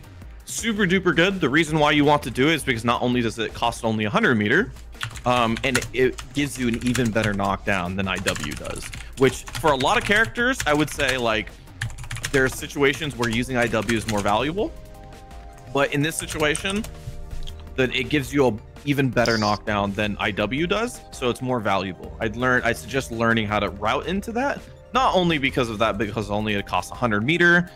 It's easy, it's good to route into. You get the double bomb setup, so you get extra gnarly stuff. Or you could just do straight concentration, like one bomb into concentration is very common as well, also very, very good. So a lot of great stuff. Another thing is, and I think everybody could consider this, by the way, because I think a lot of people ran into this situation. There's a very many situations in this bracket where I saw you guys have opportunities to use CS and then didn't, and got hit afterwards, and then the cycle ran out or the cycle turned over. So good situations where you can learn where if you are not going to win cycle for one reason or another, or if winning cycle is a huge risk, learning to just run your mix and press CS afterwards, super duper good, because you can't take the cycle into 5 seconds from later. The cycle is going to turn over, so you might as well use CS when you can. No worries, Edry. Sorry, like I'm not trying to say like, oh, you have to do it. Like, you're still playing great, and I love that you're going into IW, because like very clearly we understood that like IW was the thing that you were doing because it's the thing you knew how to route into. So I'm like, so great. I'm not trying to ask you to overextend yourself in a tournament bracket, right? This is stuff that you can do in ranked. Practice it in quick match. It doesn't matter, right? But it's just something that I think you should put on your list. I think because you're at this level right now where you can, if you get your combos down, you're gonna be like, you're literally almost at that like intermediate level where you can just like start playing against great, like good players and give them a little bit of trouble, because you'll just be doing, you know, launch super 22C into bomb setups and getting a lot of value out of that. And then in general, like every single time, honestly, this might just be like a tendency, but you mash after throw tech when you're a disadvantage. You mashed every single time. And I don't mind that some of the time, but there are some times where you actually had CS and you still decided to mash afterwards. So in those situations, there's a lot of times where you will get your throw teched, you'll be slightly negative, and then the opponent will have advantage.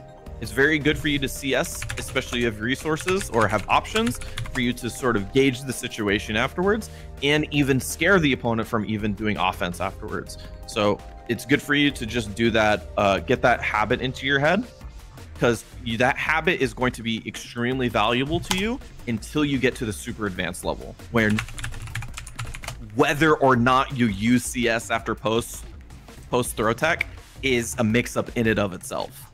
But I guarantee you're not going to get there until you start getting like top 8s, like the best brackets, because even like top 16, top 32 players don't do that often. So I'm just saying, like, for right now, if you have CS post throw tech, so if you're post throw tech, as in like you've been teched, you're at negative, your two options are literally block or CS. That is it. I'm not saying that you should do that forever. I'm saying that this is going to be the best thing for you for learning. You will just get so much better by just giving yourself the more opportunities to play the game like this. Because on the opposite end, every person who has thrown teched is almost guaranteed going to press a button afterwards. And that's just kind of how the game works. I mean, the game makes you plus on throw tech specifically for this reason. So, okay. Other than that, you're fucking awesome, dude. You're so good. Like, holy shits. Yeah, This tourney is like- shakes are real. Great job getting the second with the tourney nerves. No, you're super duper good. I'm giving you stuff that you can just like work on your own time. I'm not saying that you're any worse for not doing these. You're super good. I love watching you play with all the confidence that you had. You're moving forward. You're playing super duper well. Like, I just it's really, really fun to see. Your combine's like very scary because you play with like an extra amount of confidence that beginner players don't normally play with at this level, and also you are really adamant on doing the things that you think work. Like, you got so much value out of just doing assault jump C and doing overhead into 2-2A. Like, so simple. So simple. You literally just went high like a bajillion times and it worked. And I'm gonna tell you that, like, you don't need to make it more complicated for yourself until people don't get hit by it. Literally just keep doing it until people get hit and stop getting hit by it. Because once people stop getting hit by it, you've officially reached like mid-intermediate to advanced level, to be honest. Don't mistake confidence for fear. Okay, I'm gonna tell you this. Keep doing it because I think it's confidence. So your opponent thinks it's also confidence. So don't worry about it. I have the mentality if I don't close a match in 30 seconds, I lose. As Carmine, I can see that. Okay, do that on offense. Keep that mentality on offense. Lose that mentality on defense. Yeah. If you do that, you win so many more games. I'm telling you, you're awesome. You're so good. You're like literally like a few things away from fixing it. If you play with these things in mind in ranked for literally a month, I guarantee you come back next month being like twice as good as you are. I'm not even kidding. Keep it up. You're super duper good. I just have so much to say because you are that good, honestly. Okay, right, well, thank you everyone for coming today. Congrats to Lemon and Lime and everyone in top 8. We will be back on June 7th with our regular beginner and intermediate tournaments. But I'm really happy that these went so well. All 3 of the beginner only tournaments we ran this week went great. It is really exciting to be able to see the newer players usually wouldn't get a lot of time to shine on stream do their best in these tournaments. So thank you so much for entering and supporting them. That being said, I'm going to raid my local arcade. They're doing their, they have Vampire Savior tournaments every Friday. So enjoy that and see you next time. Thank you, Sammy and Yuri. Yeah, thank you so much. Okay, bye-bye. Thank you, Dove, for hosting again. And it was see all the beginner players. Yeah, you guys killed it. It was great.